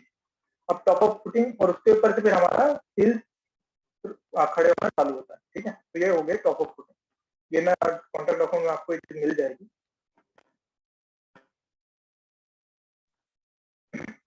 फिर आता है टॉप ऑफ स्टील, जैसे मैंने बताया कि फ्लोर का टॉप ऑफ फ्लोर, जैसे टॉप ऑफ फ्लोर के नीचे टॉप ऑफ स्टील था, है ना, तो टॉप ऑफ स्टील का भी आपको कॉन्ट्रैक्ट डॉक्यूमेंट में एलिवेशन दिखेगा। फिर उस हिसाब से हम लोग अपने मॉड्यूल में वो स्टील को इनपुट करना स्टार्ट करेंगे। फिर आता है इंजीनियर ऑफ रिकॉर्ड। अब मैंने जैसे बताया कि जब कॉन्ट्रैक्ट डॉक्यूमेंट आता है तो वहां पे हमको दो चीजों को ज्वाइन करना है या फिर जब कनेक्शन करना है, तो उसके लिए इंजीनियर काम करता है, साइड बाय साइड इंजीनियर भी काम करता है। वो क्या करता है कि एक मेंबर दूसरे के साथ कैसे कनेक्ट हो रहा है, उसके लिए वो कनेक्शन डिजाइन देता है, मतलब आइदर फिर क्लिप एंगल से ये करना है, करेक्ट, तो उसके लिए वो रहती है। तो सी और आर क्या आता है कि जैसे आप लोगों ने 2D ड्राइंग प्रोड्यूस कर दी, इंजीनियर ने जो कनेक्शन दिए थे उसके हिसाब से अगर आपने 2D ड्राइंग प्रोड्यूस कर दी, ठीक है, और फिर वो क्या करता है, इंजीनियर के लिए हमको वो ड्राइंग भेजनी पड़ती है, वो उससे उसका सील डॉक्यूमेंट सील करेगा, उसका सर्टिफिकेशन देगा, और फिर वो डॉक्यूमेंट आएगा इसके पास, क्या बोलते हैं, ओनर।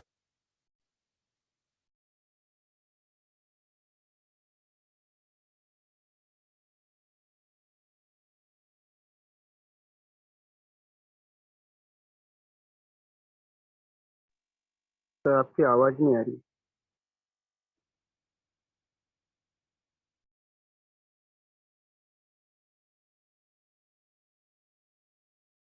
टाइम पे सारे टर्म्स आने वाले हैं।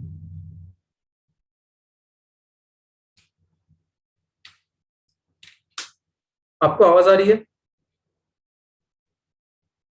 अभी आ रही है। अभी आ रही सर। आ रही है? हाँ हाँ, क्योंकि मैंने हेडफोन्स निकाल लिया, चार्जिंग खत्म है। तो आवाज आ रही है ना सबको? यस। ओके, ठीक है। फिर RFI, रिक्वेस्ट फॉर इंफॉर्मेशन। अब क्या होता है जब डॉक्यूमेंट आपको आता है ना, तो डॉक्यूमेंट, देखो डॉक्यूमेंट मतलब क्या है कि कोई एक आर्किटेक्चरल इंजीनियर डॉक्यूमेंट क्रिएट कर रहे होते हैं। ओनर ओनर को क्या है, ओनर को एक बिल्डिंग बनानी है। सपोज आपको घर बनाना है, तो आप क्या करोगे, आर्किटेक्चर के पास जाओगे, इंजीनियर के पास जाओगे, उसको बोलोगे कि मुझे घर का नक्शा बना के दो। अब जब घर का नक्शा जब बना के देता है वो फर्स्ट नक्शा, तो उस हिसाब से आपने सपोज काम करना चालू किया। बाद में आपको लगा कि नहीं, मुझे ये जो कोई सपोज एक रूम था उसको इतना बड़ा नहीं, छोटा करना है ना, तो आप फिर से इंजीनियर के पास जाओगे, उसको छोटा कर देगा।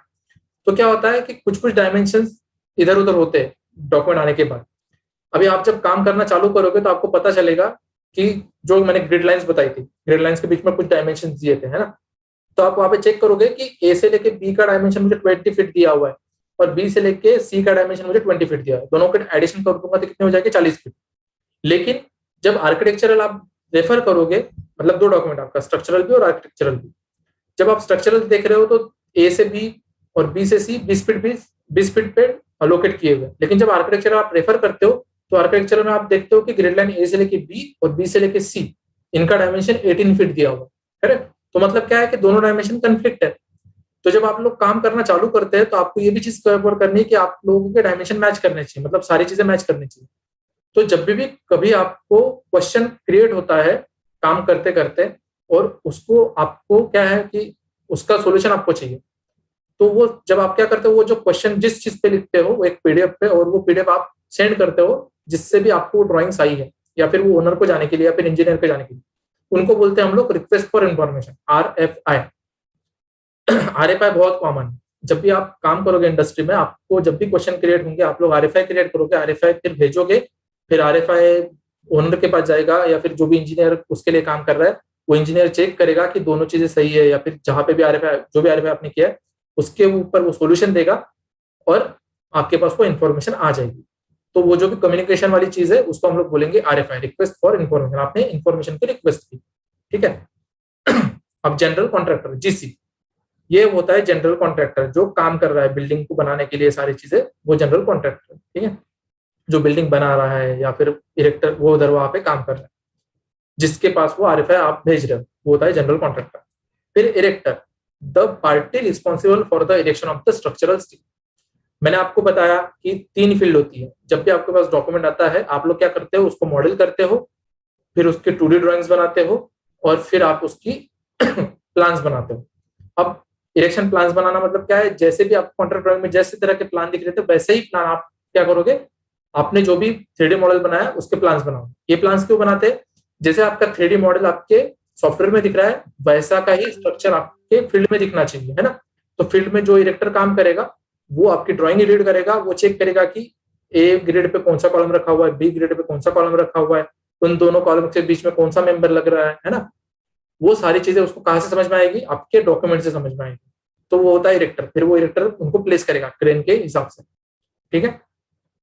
फिर IFC एंड IFB। IFC मतलब इश्यू फॉर कंस्ट्रक्शन। मैंने जैसे बताया कि जैसे जब डॉक्यूमेंट आपको आता है तो वो डॉक्यूमेंट पे लिखा होता है IFC, इश्यू फॉर कंस्ट्रक्शन। इसका मीनिंग क्या है कि वो जो डॉक्यूमेंट आपको प्रोड्यूस किया गया है उसके हिसाब से आप डिटेलिंग का काम कर सकते हो। अगर उसके ऊपर इश्यू फॉर कंस्ट्रक्शन का स्टैंप नहीं लगा हुआ है तो आपको RFI करके पूछना है कि this document is not an IFC document, please provide IFC document so that we can start detailing.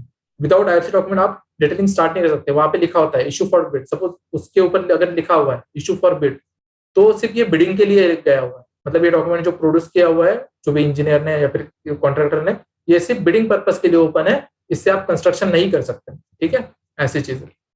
फिर BFA, बैक फ्रॉम अप्रूवल, जैसे मैंने आपको बताया कि क्या है, आपने जो मॉडल बनाया डॉक्यूमेंट से, कॉन्ट्रैक्ट डॉक्यूमेंट से, वो मॉडल को आपको किसको भेजना होता है, EOR, इंजीनियर ऑफ रिकॉर्ड को। इंजीनियर ऑफ रिकॉर्ड वो सारी चीजें चेक करता है कि आपने मॉडल सही बनाया, जो भी कनेक्शन स्ट्रक्चरल डिजाइनर ने दिए वो कनेक्शन आपने अच्छे से फॉलो किए नहीं किए, फिर वो सारी चीजें चेक करता है। कुछ गलती रही तो मार्कअप करके आपको डॉक्यूमेंट रिटर्न करता है, या फिर अगर गलती नहीं है तो भी उसका स्टैंप लगाता है और वो डॉक्यूमेंट आपको रिटर्न करता है। वो जो डॉक्यूमेंट आते हैं उसको कहते हैं BFA, बैक फ्रॉम अप्रूवल, मतलब आपने पहले डॉक्यूमेंट अप्रूवल को भेजा, EOR ने डॉक्यूमेंट रीड किए और फिर आपको रिटर्न कर दिए, वो BFA रहेंगे, बैक फ्रॉम अप्रूवल। फिर वो जो बैक फ्रॉम अप्रूवल वाले डॉक्यूमेंट है उसके ऊपर आप काम करोगे और आपकी टू डी ड्राइंग फिर आप फैब्रिकेशन शॉप को भेजोगे। जब तक डॉक्यूमेंट अप्रूवल से रिटर्न नहीं होते आप फैब्रिकेशन को रिलीज नहीं कर सकते। ओके, तो EOR का स्टैंप जरूरी होता है। ये प्रोसेस समझ लो, है ना। आपको कॉन्ट्रैक्टर से डॉक्यूमेंट आया, डॉक्यूमेंट के हिसाब से आपने चेक किया कि document IF issue for construction है कि नहीं है। इशू फॉर कंस्ट्रक्शन होगा तो आपने 3D मॉडल बनाना चालू किया। फिर आपने जनरल इंजीनियर जो होता है कनेक्शन इंजीनियर, उससे कनेक्शन आए होंगे, आपने अप्लाई किया मॉडल में।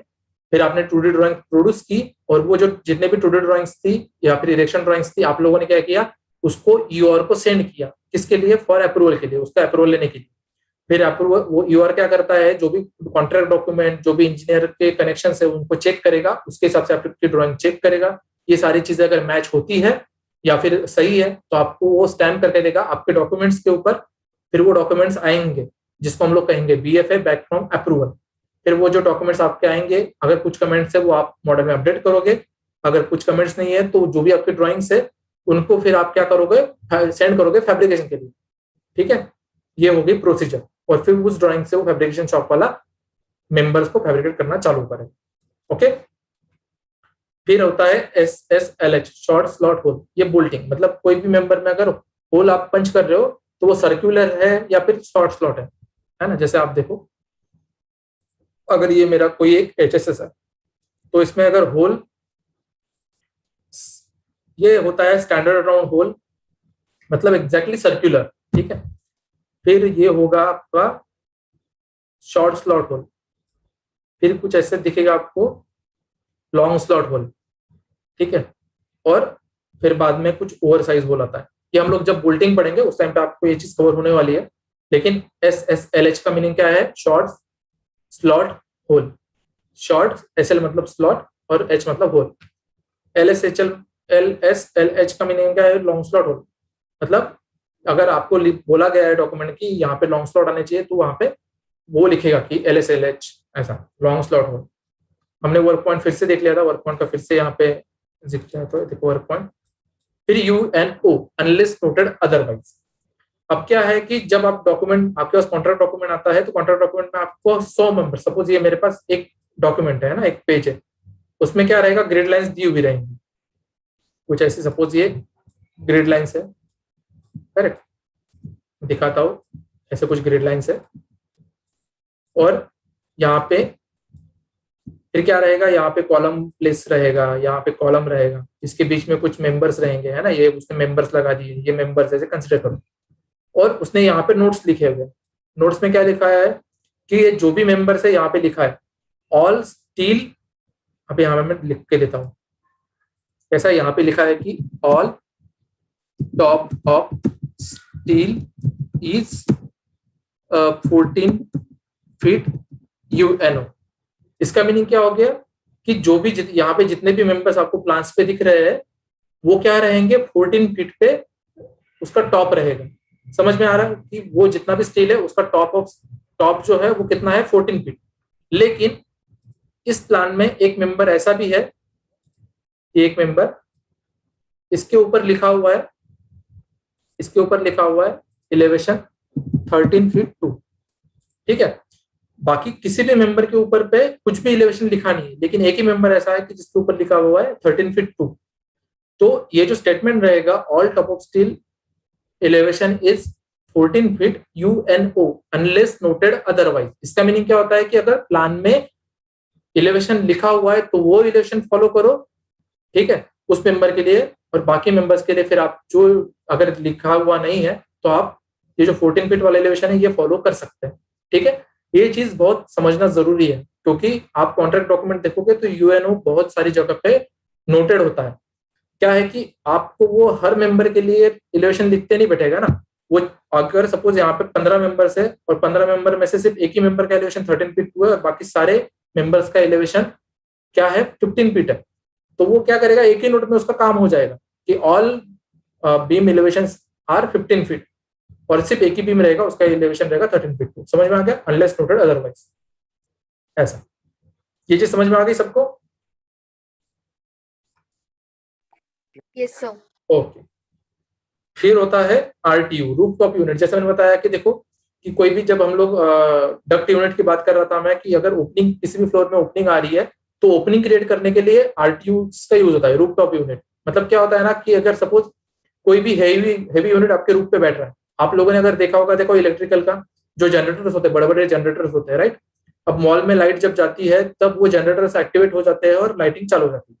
तो वो जो जनरेटर्स का वेट होता है, टोटल वेट, वो कितना टन्स में होता है ना, कभी 15 टन 20 या फिर 50 टन का भी हो सकता है। तो उनको सपोर्ट करने के लिए हमको यूनिट लगता है ना, कुछ मेंबर्स लगते हैं। तो वो मेंबर्स मतलब क्या है, रूफ टॉप यूनिट, ये जो होते हैं RTUs। तो उनको जो भी आपका यूनिट है उसको प्लेस करने के लिए हम लोग नीचे कुछ ओपनिंग्स देते हैं, ओपनिंग्स हो गई या फिर कोई मटेरियल देते हैं जिसको चैनल्स हो गए, कुछ हो गए। ये सारी चीजें भी आपको मैं दिखाऊंगा जब हम लोग कॉन्ट्रैक्ट डॉक्यूमेंट को रीड करेंगे। मैं आपको दिखाने वाला हूँ अगले सेशन में कि कॉन्ट्रैक्ट डॉक्यूमेंट रीड कैसे करते हैं, तो आपको समझ में आएगा, ठीक है। रूफटॉप यूनिट, RTU मतलब रूफटॉप यूनिट। फिर एलिवेशंस, EL, शॉर्ट फॉर्म में EL आपको दिखेगा, EL डॉट एलिवेशंस। फिर BOS, बॉटम ऑफ स्टील। जैसे हम लोगों ने TOS देखा, टॉप ऑफ स्टील, वैसे ही BOS मतलब बॉटम ऑफ स्टील। कई कई जगह पे आपको बॉटम ऑफ स्टील क्रिटिकल होता है, तो वहां पे वो क्या करेगा, BOS का एलिवेशन देके रखेगा। ऐसा जैसे आपका सपोज ये मेरा W बीम मैं सामने से देख रहा हूँ, तो यहाँ पे क्या चीज हो जाएगी, ये हो जाएगा उसका टॉप ऑफ स्टील, ये हो जाएगा उसका बॉटम ऑफ स्टील। ये नीचे आप लोगों ने देखा होगा ना कि आप जब घर देखते हो आपका, तो ये आपका फिनिश फ्लोर हो गया, करेक्ट। आप लोग कोई भी बंदा सपोज यहाँ पे कंसिडर करो, यहाँ पे कोई खड़ा हुआ, कोई एक बंदा है ना। फिर ये हो जाती है, आप लोगों ने प्लाईवुड वाले आपके देखियो कि आपके घर में देखो लगा होता है, स्लैब के ऊपर प्लाईवुड रहेगा, और फिर यहाँ पे आपका टॉप ऑफ स्टील, यहाँ पे फिर से दूसरी फ्लोरिंग चालू हो जाती है ना, ऐसा। तो ये क्या चीज है, ये हो गया आपका टॉप ऑफ स्टील, ये हो गया उसका बॉटम ऑफ स्टील, ऐसा, ठीक है। ये सारी चीजें। फिर IFA, इशू फॉर अप्रूवल। जैसे मैंने बताया कि जो डॉक्यूमेंट आप भेजते हो EOR को, वो होता है इशू फॉर अप्रूवल, ठीक है, जिसको हम लोग IFA बोलेंगे। फिर IFF, जो भी आपके पास EOR की तरफ से BFA आया जिसके ऊपर आपने काम किया, और जो डॉक्यूमेंट आप अभी फैब्रिकेशन शॉप में भेजने वाले हैं उसको हम लोग बोलेंगे IFF, इशू फॉर फैब्रिकेशन, ठीक है। और टिपिकल, TYP, टिपिकल। अब क्या है, बहुत सारी चीजें आपको दिखेंगी कि जैसे मैं दिखाता हूं, यहाँ पे आपका एक प्लान है, ठीक है। ये आपके कुछ कॉलम्स है कॉर्नर में, HSS कॉलम्स, ठीक है।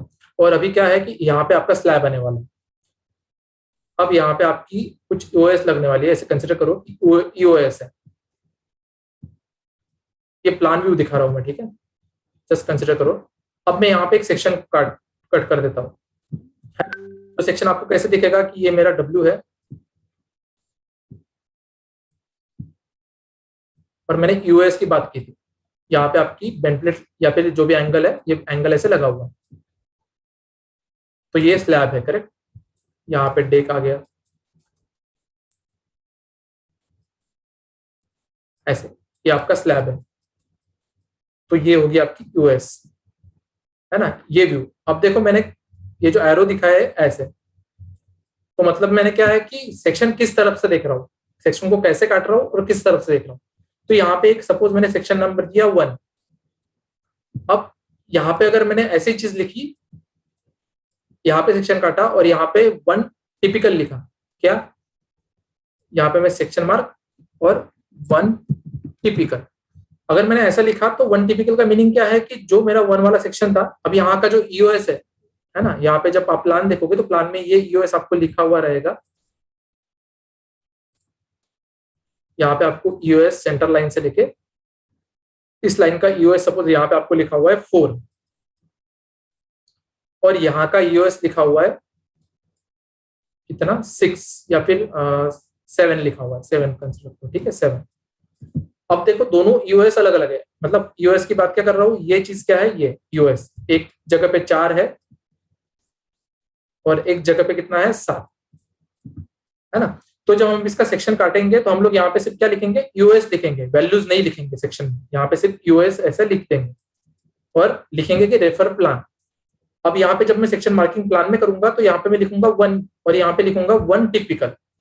जब मैं टिपिकल लिखता हूं तो इसका मीनिंग क्या है कि वो जो सेक्शन मैंने टिपिकल लिखा हुआ है वो सिमिलर दिख रहा है किस सेक्शन जैसा, जैसे मैंने 1 में काटा हुआ, समझ रहे हो, टिपिकल का मीनिंग वो होगा। या फिर सेम, अभी यहाँ पे सिमिलर भी लिख सकता हूँ, सिमिलर, ठीक है, ये हो जाता है सिमिलर कि ये व्यू सिमिलर दिख रहा है, ये वाला व्यू भी जो मैंने यहाँ पे काटा है, ये वाला व्यू जो मैंने यहाँ पे काटा हुआ, तो ये हो गया मेरा सिमिलर, समझ में आ रही है। या फिर सपोज यहाँ पे कोई वेल्ड दिया हुआ है मैंने, ऐसे वेल्ड, और वेल्ड के पीछे मैं टेल में लिखूंगा कि टिपिकल। टिपिकल का मीनिंग क्या है कि अगर ऐसी कंडीशन आती है जहां पे 1 वाला सेक्शन कटा हुआ है तो वहां पे आप सेम वेल्ड यूज कर सकते हैं, टिपिकल, ठीक है, नाम से ही आप समझ जाओगे। ये चीजें भी आएगी, हम लोग जैसे जैसे आगे मॉडल्स में बढ़ते जाएंगे, बोल्टिंग से लेके वेल्डिंग, तब ये सारी चीजें बहुत अच्छे से क्लियर होंगी। तो ये था आपका कुछ शॉर्ट फॉर्म जो रेगुलर बेसिस पे यूज होता है, ये सबको समझ में आया। तो मैं आपको अभी जस्ट एक कॉन्ट्रैक्ट डॉक्यूमेंट का एक आईएसओ व्यू दिखाता हूँ, जस्ट आपके अंडरस्टैंडिंग के लिए कि कैसे काम होता है। ये देखो, जब आपके पास डॉक्यूमेंट आता है ना, कुछ इस तरह के डॉक्यूमेंट्स आते हैं जहां पे आपको आइसोमेट्रिक व्यू भी दिखाई देगा, है ना। ये देखो, ये एक डॉक्यूमेंट है जो प्रोजेक्ट हम लोग कर रहे हैं। तो देखो उसने सारे साइड से, मतलब एक देखो उसने क्या लिखा है, अगर पढ़ोगे कि axonometric structure on the south east view, है ना। अब भाई उसका प्लान है तो साउथ ईस्ट व्यू से वो देख रहा है, ठीक है। अगर साउथ ईस्ट है तो उसका नॉर्थ कहां से होगा, नॉर्थ उसका ऊपर दिखाया है ना, मतलब उसका नॉर्थ अगर आप देखते हो बिल्डिंग में तो नॉर्थ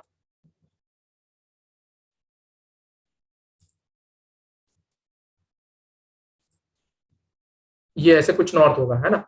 आप लोगों को नॉर्थ, आपको सबको साइड्स पता होने चाहिए। देखो और एक चीज, जैसे मैंने आपको बताया कि जब आप लोग स्टील ड्रिलिंग में काम करते हो तो आपको आपकी इमेजिनेशन अच्छी होनी चाहिए, आपके फील्ड इंचेस के कैलकुलेशन अच्छे होने चाहिए, उस तरह से आपके डायरेक्शन के जो व्यूज है वो भी क्लियर होने चाहिए कि अगर मेरी नॉर्थ ऊपर है तो बॉटम में क्या रहेगी, साउथ रहेगी, करेक्ट।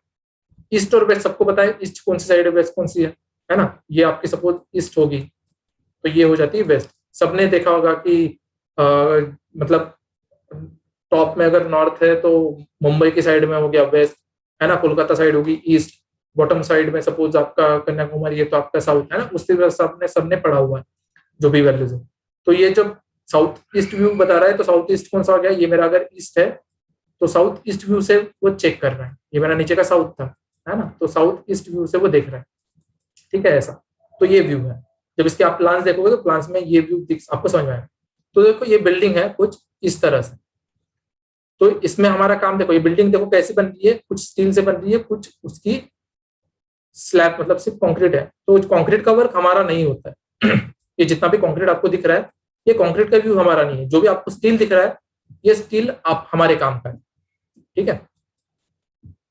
ये देखो ये स्टील, अब आप लोग शुरुआत से देखोगे तो आपको पता है कि कंस्ट्रक्शन जो भी एक फील्ड है, आपको जो भी काम स्टार्ट करना होता है वो फाउंडेशन से ही स्टार्ट होता है ना। कभी भी ऐसी चीज नहीं होगी कि सीधा सीधा आप लोगों ने ऊपर से काम करना चालू कर दी, क्योंकि जो भी स्टार्ट प्रोसेस है वो फाउंडेशन ही है।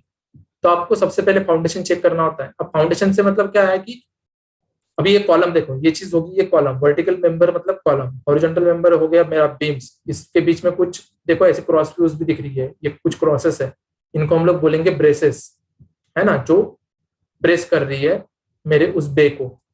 ये हो गया उसका रूफ। देखो अब यहाँ पे मैं जो बोल रहा था कि टॉप ऑफ स्टील एलिवेशन, अब आप समझ पाओगे कि कुछ प्लान्स दिखेंगे आपको, है ना। ये देखो कितनी कितनी स्टोरी बिल्डिंग है। ये मेरा फाउंडेशन प्लान, ये फर्स्ट फ्लोर, ये सेकंड फ्लोर, थर्ड फ्लोर है, और इसको बोलेंगे रूफ। रूफ क्यों? क्योंकि इसके ऊपर कोई अभी और एक प्लान नहीं है ना। तो जब मैं इसको देखूंगा तो ये मेरा रहेगा रूफ, ये बनेगा मेरा कौन सा, ये फाउंडेशन, ये होगा फर्स्ट, ये हो गया सेकंड। तो जब आप इसके प्लान्स देखोगे तो वहां पे दिखेगा कि top of footing elevation, top of foundation elevation दिया हुआ रहेगा प्लान्स में। फिर आपको top of first floor elevation दिया रहेगा, है ना। First floor elevation, floor elevation मतलब क्या है? टॉप ऑफ स्टील का इलेवेशन नहीं, है ना। फिर सेकंड फ्लोर, ऐसी सारी चीजें।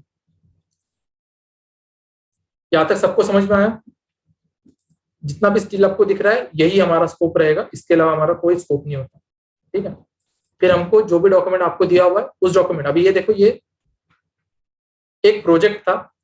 अब जब आप कॉन्ट्रैक्ट डॉक्यूमेंट पढ़ते हो तो कॉन्ट्रैक्ट डॉक्यूमेंट में आपको कैसी चीजें दिखती है? जब आप कॉन्ट्रैक्ट, एक ये प्रोजेक्ट का एक डॉक्यूमेंट आया हुआ है, हमको स्ट्रक्चरल डॉक्यूमेंट बोलते हैं। डॉक्यूमेंट के भी बहुत टाइप है, structural, architectural, plumbing document, electric document. हमारे काम के दो डॉक्यूमेंट होते हैं, कौन से? स्ट्रक्चरल वाला और आर्किटेक्चरल वाला। आर्किटेक्चरल वाला डॉक्यूमेंट क्यों होता है? कोऑर्डिनेशन पर्पस के लिए, ठीक है। अब स्ट्रक्चरल डॉक्यूमेंट में सबसे पहला पेज होता है टाइटल पेज, ठीक है। टाइटल पेज में क्या होगा? उस प्रोजेक्ट का, जिस प्रोजेक्ट के ऊपर हम लोग काम कर रहे हैं उसका टाइटल दिया हुआ है। इस अभी ये जो प्रोजेक्ट देख रहे हैं इसमें टाइटल पेज दिया हुआ नहीं है, सीधा सिंबॉलिक पेजेस है। इसमें देखो पहले पेज में आपको कुछ चीजें दिखेंगी कि स्टील सिंबल्स दिखेंगे कि स्टील डेक के लिए उसने कैसा शो किया है ना। कुछ सिंबल्स दिए हुए, slab on a steel, slab on a deck, सब कुछ दिया हुआ है। फिर स्टील मेंबर्स दिए हुए, देखो कि डब्ल्यू, अगर डब्ल्यू शेप अगर कहीं पे लिखा हुआ है तो डब्ल्यू शेप का मीनिंग क्या है, कि सेक्शन में वो कैसे दिखने वाला है, एलिवेशन कैसे, प्लान व्यू कैसे।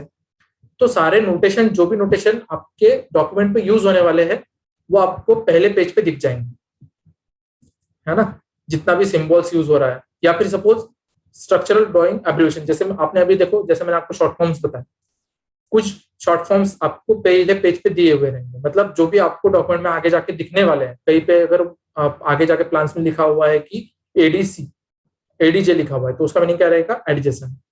तो ये सारी चीजें जो भी डॉक्यूमेंट में यूज होता है वो सारी चीजें आपको पहले पेज पे ही मिल जाएगी, आइदर पहले या फिर सेकंड पेज में।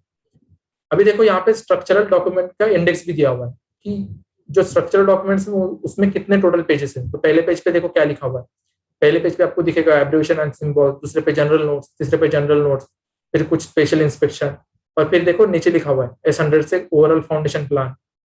फिर आपका कुछ सारी चीजें आपको दी हुई रहती है, ठीक है, पहले पेजेस पे। अब आगे यहाँ पे देखो कुछ लिखा हुआ भी, स्टील बीम लेजेंड।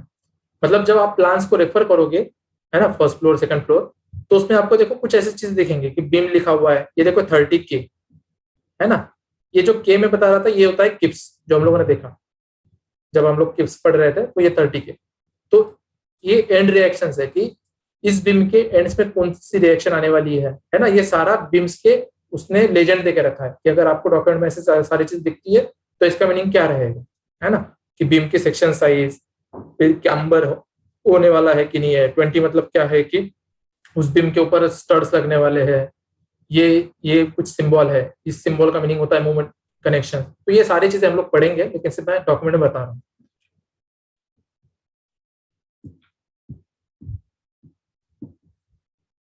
अब देखो ये कुछ जनरल नोट्स थी। अब जब डॉक्यूमेंट आता है तो सबसे पहले हमको चेक करना होता है कि अपने हमारे काम का क्या चीज है ना। अब यहाँ पे जो डॉक्यूमेंट्स दिया हुआ है इसमें जनरल नोट्स दिए हुए हैं। जनरल नोट्स सारी चीज के दिए हुए हैं, मतलब डेकिंग का दिया हुआ है, जॉइस्ट का दिया हुआ है, कंक्रीट का दिया हुआ है ना। फिर कुछ अलग अलग, देखो मैं आपको दिखाता हूँ। अब जनरल नोट्स में देखो यहाँ पे जनरल लिखा हुआ है। फिर कुछ पेनिट्रेशन एंड एम्बेडेड आइटम्स, मतलब अगर कोई एम्बेडेड और या फिर पेनिट्रेशन आइटम्स है तो उसके लिए आपको ये नोट्स पढ़ने पड़ेंगे, है ना। कॉन्क्रीट मिक्स डिजाइन, कॉन्क्रीट के डिजाइन के लिए आपको ये पढ़ना है। अब क्या होता है ना, स्ट्रक्चरल डॉक्यूमेंट में बहुत सारी चीजें इंक्लूड होती है, मतलब स्ट्रक्चरल मेंबर्स भी इंक्लूड होंगे, कंक्रीट भी इंक्लूड होगा, जॉइस्ट भी होगा। लेकिन हमारे काम का सिर्फ स्टील होता है तो इसलिए हमको सिर्फ स्टील के ही जनरल नोट्स पढ़ने हैं। लेकिन ये जो एक डॉक्यूमेंट है ये सिर्फ हमको नहीं आता, ये डॉक्यूमेंट्स जितने भी वेंडर्स है जो काम कर रहे हैं उस प्रोजेक्ट पे सबको जाता है। तो जो उसके काम का है वही उसको पढ़ना है, ठीक है। अब ये डेलीगेटेड डिजाइन, ये सिर्फ डिजाइनर के लिए काम पे आएगा, हमारे काम के नहीं है। हमारा काम का क्या होता है, इस जनरल नोट में से सिर्फ स्ट्रक्चरल स्टील के जो नोट्स है वो पढ़ना। अब देखो हमको सिर्फ चेक करना है कि स्ट्रक्चरल स्टील के नोट्स कहाँ पे है। अब देखो यहाँ पे फाउंडेशन का है, ये फाउंडेशन का भी जो कंक्रीट पे काम कर रहा है उसको काम का है, हमारे काम का नहीं। ठीक है, तो हमारे काम का कैसा है, ये देखो यहाँ पे क्या लिखा हुआ है, स्ट्रक्चरल स्टील। जहाँ पे स्ट्रक्चरल स्टील है बस वही नोट्स मेरे काम के हैं। अब मैं देखूंगा यहाँ पे देखो स्ट्रक्चरल स्टील लिखा उसने क्या है, फिर मैं सारी नोट्स पढ़ूंगा। क्या, structural steel member bracing components connection shall be in accordance with AISC load and resistance factor design. अब मैंने आपको क्या बताया था कि जो डिजाइन मेथड्स होते हैं वो दो टाइप के, एक ASD एक LRFD। अब क्या है कि आप टेक्ला में काम कर रहे हो तो जो भी कनेक्शंस होते हैं टेक्ला में वो टेक्ला जनरेट नहीं करता, तो इसलिए आपको जब भी आप कोई भी प्रोजेक्ट टेक्ला में करोगे तो उसके लिए आपको इंजीनियर को हायर करना पड़ता है। लेकिन अगर ऐसे बहुत सारे सॉफ्टवेयर है, दूसरे सॉफ्टवेयर जहाँ पे कनेक्शंस मतलब सॉफ्टवेयर ही कैलकुलेट करके दे देता है, वहां पे कभी कभी आपको इंजीनियर की जरूरत नहीं पड़ती। तो उसमें सिर्फ आपको ये जो LRFD या फिर ASD जो मैं बता रहा हूँ वो आपको सिर्फ इनपुट करना है उन सॉफ्टवेयर में, और उसके हिसाब से फिर भी अपने आप कनेक्शन करना चालू कर देगा। ठीक है, कितना लोड चाहिए क्या चाहिए उस हिसाब से। लेकिन टेक्ला में ऐसी चीज नहीं है, टेक्ला में आपको इंजीनियर हायर करना होता है। तो इंजीनियर क्या करेगा, वहां पे चेक करेगा कि ये जो भी डिजाइन है किसके हिसाब से लोड एंड रेजिस्टेंस फैक्टर। तो इसलिए मैं देखो आपने पढ़ा था कि LRFD आपने पढ़ा, तो यहाँ से मैं चेक करूंगा कि LRFD मेथड है।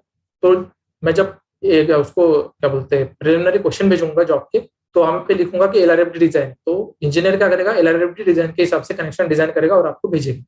ठीक है, देखो कुछ नीचे लिखा हुआ है, structural steel wide flange shapes shall conform to ASTM A992, है ना। अब AISC में W शेप की इंफॉर्मेशन दी हुई है, और ये ASTM देखो American society for testing and material ASTM है ना। तो ASTM A992 उसके ग्रेड हो गई।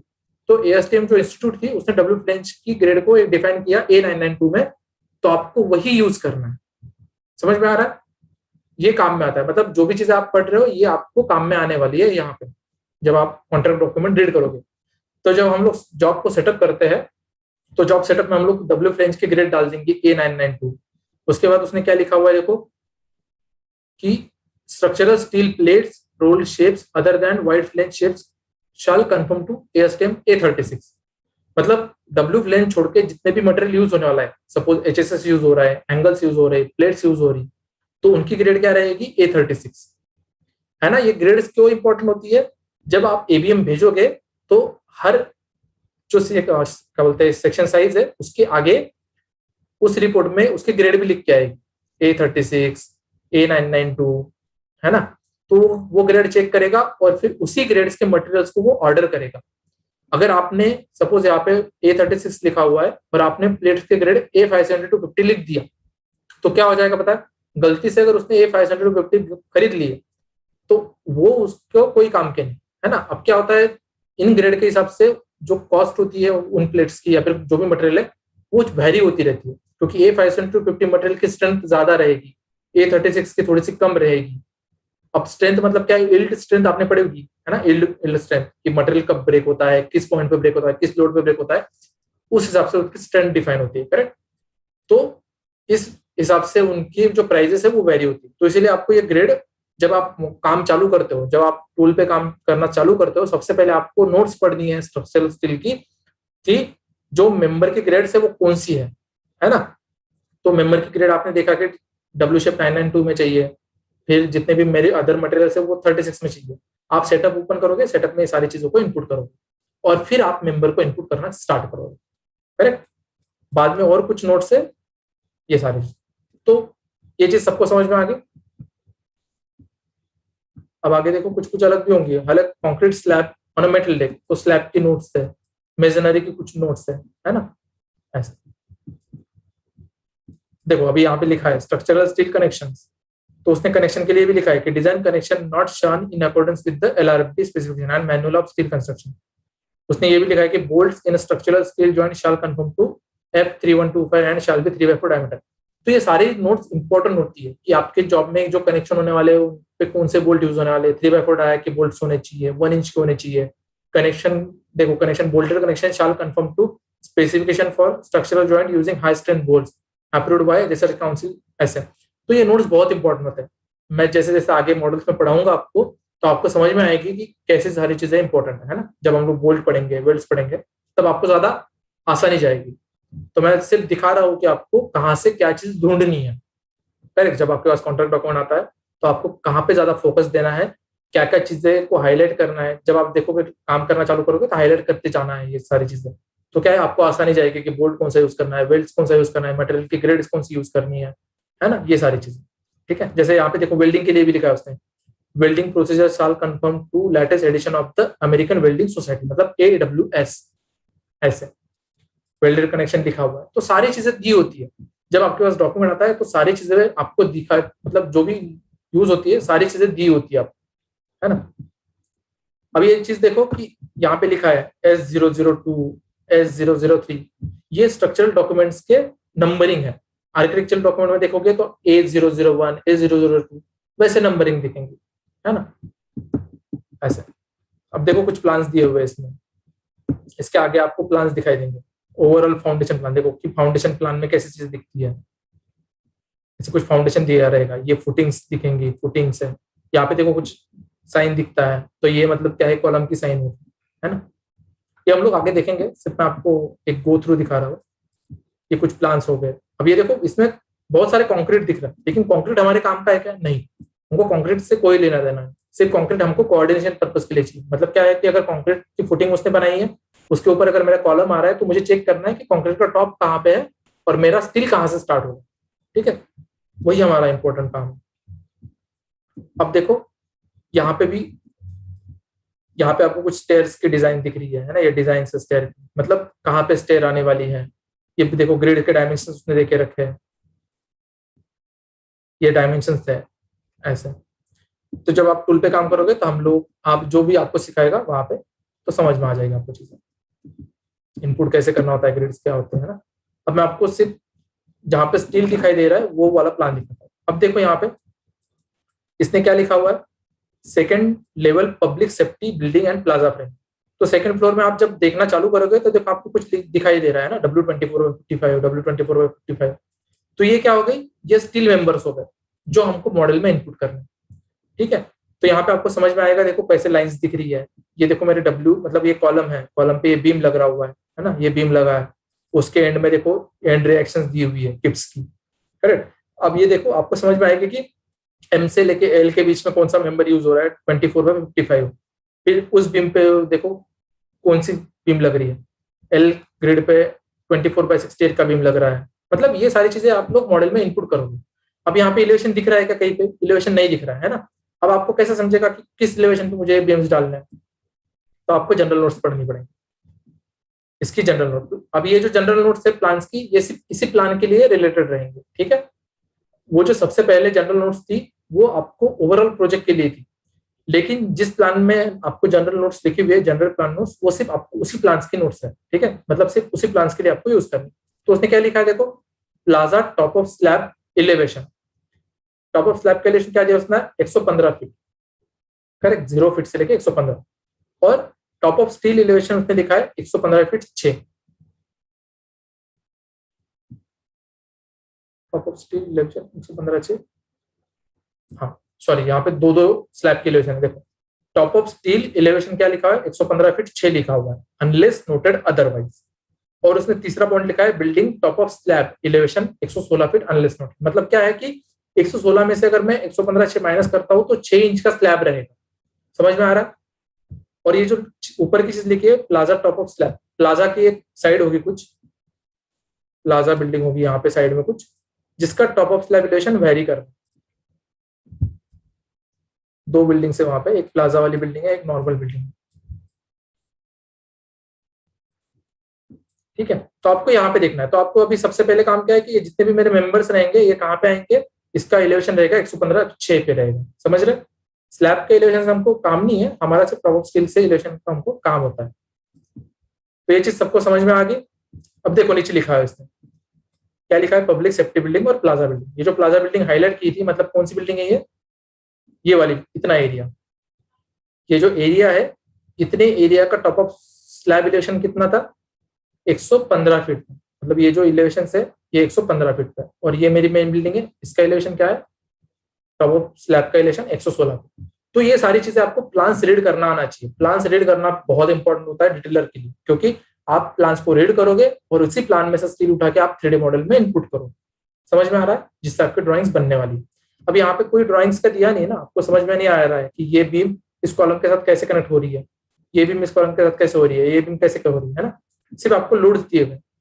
लेकिन आप जैसे जैसे आगे ड्राइंग्स में जाओगे तो जब कॉन्ट्रैक्ट डॉक्यूमेंट आप रीड करते हो तो कॉन्ट्रैक्ट डॉक्यूमेंट में क्या चीज होती है, सबसे पहली टाइटल शीट रहेगी, फिर जनरल इंस्ट्रक्शन की शीट रहेगी, फिर बाद में आपकी फाउंडेशन प्लान्स रहेंगे, फिर आपके स्ट्रक्चरल स्टील के प्लान्स रहेंगे, फिर बाद में आपकी ये देखो ये कुछ सेक्शन मार्किंग है, फिर आपकी एलिवेशन व्यूज रहेंगे, एलिवेशन के प्लान्स रहेंगे। अभी ये सारे प्लान्स है, ठीक है, ये सारे प्लान्स आपको दिखाई दे रहे जैसे जैसे मैं आगे शीट में जा रहा हूँ। ये देखो ये जितने भी चीज दिख रही है ये स्टील ही है, ये सारी स्टील हमको डालनी होती है। जो आपने आईएसओ व्यू में देखी ये सारी स्टील आपको दिख रही है। ये देखो ये स्टेयर के प्लान्स दिख रहे हैं। अब ये हो गए इलेवेशन व्यू, प्लान्स खत्म हो गए। प्लान्स के बाद आते हैं इलेवेशन। ये देखो बिल्डिंग के कुछ इलेवेशन दिख रहे हैं कि ये बिल्डिंग का, यहाँ पे अगर आप रीड करते हो तो यहाँ पे उसने नोट डाउन किया है कि देखो है ना, फर्स्ट लेवल, फिर उसने दिया है PG01S, फिर ये लेवल्स दी हुई इसमें कौन कौन सी लेवल्स आ रही है ना। आप स्टील की भी लेवल्स देखोगे तो स्टील में भी आपको समझ में आएगा। ये इलेवेशन व्यूज है। फिर इलेवेशन व्यूज के बाद आपकी देखो क्या आएंगी, ये स्टील के इलेवेशन दिख रहे हैं। फिर आपको सेक्शन वाली ड्राइंग्स आएंगी जहाँ पे आपको सेक्शन मार्किंग, जो भी आपको प्लान में सेक्शन कट हुए है वो सेक्शन आपको आगे दिख रहे हैं सारे, है ना, ये सारे सेक्शंस। बाद में फिर कुछ रिएक्शंस होंगे। कई जगह पे आपको कनेक्शन दिया हुआ रहेगा। आप अगर देखते हो सेक्शंस में भी तो सेक्शन में आपको समझ में आएगा कि देखो कैसे सेक्शंस दिए हुए, कि कोई मेंबर पे कैसे अटैचमेंट्स हो रही है, सारी चीजें। जैसे देखो यहाँ पे बोल्टिंग की बीम कैसे कनेक्ट हो रहा है दूसरे बीम के साथ, बोल्टेड कनेक्शन है, शेयर टैप कनेक्शन है, सारी चीजें। तो कभी कभी आपको डॉक्यूमेंट में ही दी हुई रहती है या फिर इंजीनियर आपको प्रोवाइड करता है कनेक्शंस, ठीक है। अभी देखो यहाँ पे लिखा हुआ है सारे, उसमें कैसे लिखा हुआ है कि bolted double clip angle connection, मतलब बीम अगर कॉलम के साथ कनेक्ट हो रहा है तो सारे कनेक्शन दिए हुए कौन से कनेक्शन यूज करना है। अगर आपको डॉक्यूमेंट में ही कनेक्शन दिए हुए तो आपको इंजीनियर की जरूरत नहीं पड़ेगी, लेकिन अगर नहीं दिए हुए तो आपको इंजीनियर को हायर करना पड़ेगा कनेक्शंस के लिए, तभी जाके आप कनेक्शंस कर पाओगे। तो सारे कनेक्शन के लिए आपको एक डॉक्यूमेंट में पेज दिया हुआ रहेगा ऐसा। ये देखो ब्रेसिंग्स है, इलेक्शन में ब्रेसिंग कैसे कनेक्ट हो रही है, ये फ्लोर हो गया, ये फ्लोर के बीच में ब्रेसिंग कैसे लग रही है ऐसा। तो ये डॉक्यूमेंट में आपको सारी चीजें दी हुई रहेगी, ठीक है। तो इतना सब कुछ था। तो आपको पहला मॉडल समझ में आ गया। आप लोग आपके वीडियो चालू कर लो एक बार।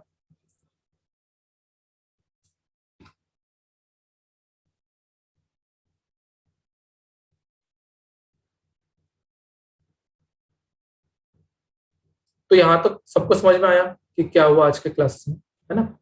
तो इतनी सारी इंफॉर्मेशन थी जो आपको एक बेसिक मतलब डिटेलिंग में चाहिए। जैसे आपको कुछ एब्रिविएशंस याद आने चाहिए। आपको कॉन्ट्रैक्ट डॉक्यूमेंट कैसे रीड होता है। कॉन्ट्रैक्ट डॉक्यूमेंट में मैंने आपको बताया कि अब मैंने आपको सारी दिखाऊंगा, आर्किटेक्चरल डॉक्यूमेंट भी दिखाऊंगा, स्ट्रक्चरल भी दिखाऊंगा। जैसे जैसे हम लोग मॉडल में आगे बढ़ते जाएंगे मैं सारे डॉक्यूमेंट्स आपको दिखाऊंगा। क्या है कि सारे डॉक्यूमेंट्स मैंने अभी आपको पहले ही दिखा दिए तो आप ज्यादा कंफ्यूज हो जाओगे, है ना। आपको कहाँ से क्या रीड करना है ये इंपॉर्टेंट होता है। जैसे हम लोग अभी बोल्टिंग पढ़ेंगे तो बोल्टिंग में कहाँ पे आपको देखना जरूरी है, वेल्डिंग पढ़ेंगे तो वेल्डिंग में क्या देखना जरूरी है। जब हम लोग बीम्स पढ़ेंगे तो बीम्स में आपको ज्यादा जानकारी पता चलेगी, है ना। तो इसीलिए हम लोग स्टेप बाय स्टेप जाएंगे। अभी हमारा सबसे इंपॉर्टेंट पार्ट था कि आपको एब्रिविएशन समझ में आते हैं, आपको कैलकुलेशंस आते हैं, है ना, और कुछ बेसिक एक कॉन्ट्रैक्ट डॉक्यूमेंट कैसे रीड किया जाता है वो पता होना चाहिए। आज के लिए इतना ही सफिशिएंट है। हम लोग कल से मॉड्यूल 2 जो रहेगा वो स्टार्ट करेंगे। मॉड्यूल 2 में आपका क्या क्या कवर होता है, शेप्स कवर होते हैं, जो बेसिक शेप्स आपको फैब्रिकेशन में यूज होने वाले हैं वो बेसिक शेप्स। फिर उसके बाद डॉक्यूमेंट्स आएंगे 2B में और 2C में कौन सी ड्राइंग्स हम लोग प्रोड्यूस करते हैं, कैसी दिखती है, जो फैब्रिकेशन पे जाती है वो डॉक्यूमेंट्स हम लोग देखेंगे, ठीक है। मैं आपको जो 2A 2B और 2C का वीडियो वो भी दे दूंगा अलॉन्ग विथ जो आज का रिकॉर्डेड वीडियो है आपके साथ वो। तो आप 2A 2B 2C के वीडियो देख लेना, ठीक है, और उससे एक बार गो थ्रू हो जाना। तो क्या है कि आपको भी आसानी रहेगी और मैं भी आपको जो मतलब बताऊंगा वो आपको समझ में आए, ठीक है। तो आज के लिए इतना ही, चलो गुड नाइट। और अगर आपके कुछ डाउट्स है तो आप मुझे मतलब ग्रुप पे भी डाल सकते हो, या फिर जब भी मैं सेशन स्टार्ट करता हूँ तो उसके पहले एक बार पूछ लिया करूंगा कि आपके कुछ डाउट्स है तो, ठीक है। तो आपके डाउट्स आप लिख लिया करो और जब भी नेक्स्ट डे आप मुझे पूछ लिया करो, ठीक है। चलेगा, चलो थैंक यू, गुड नाइट।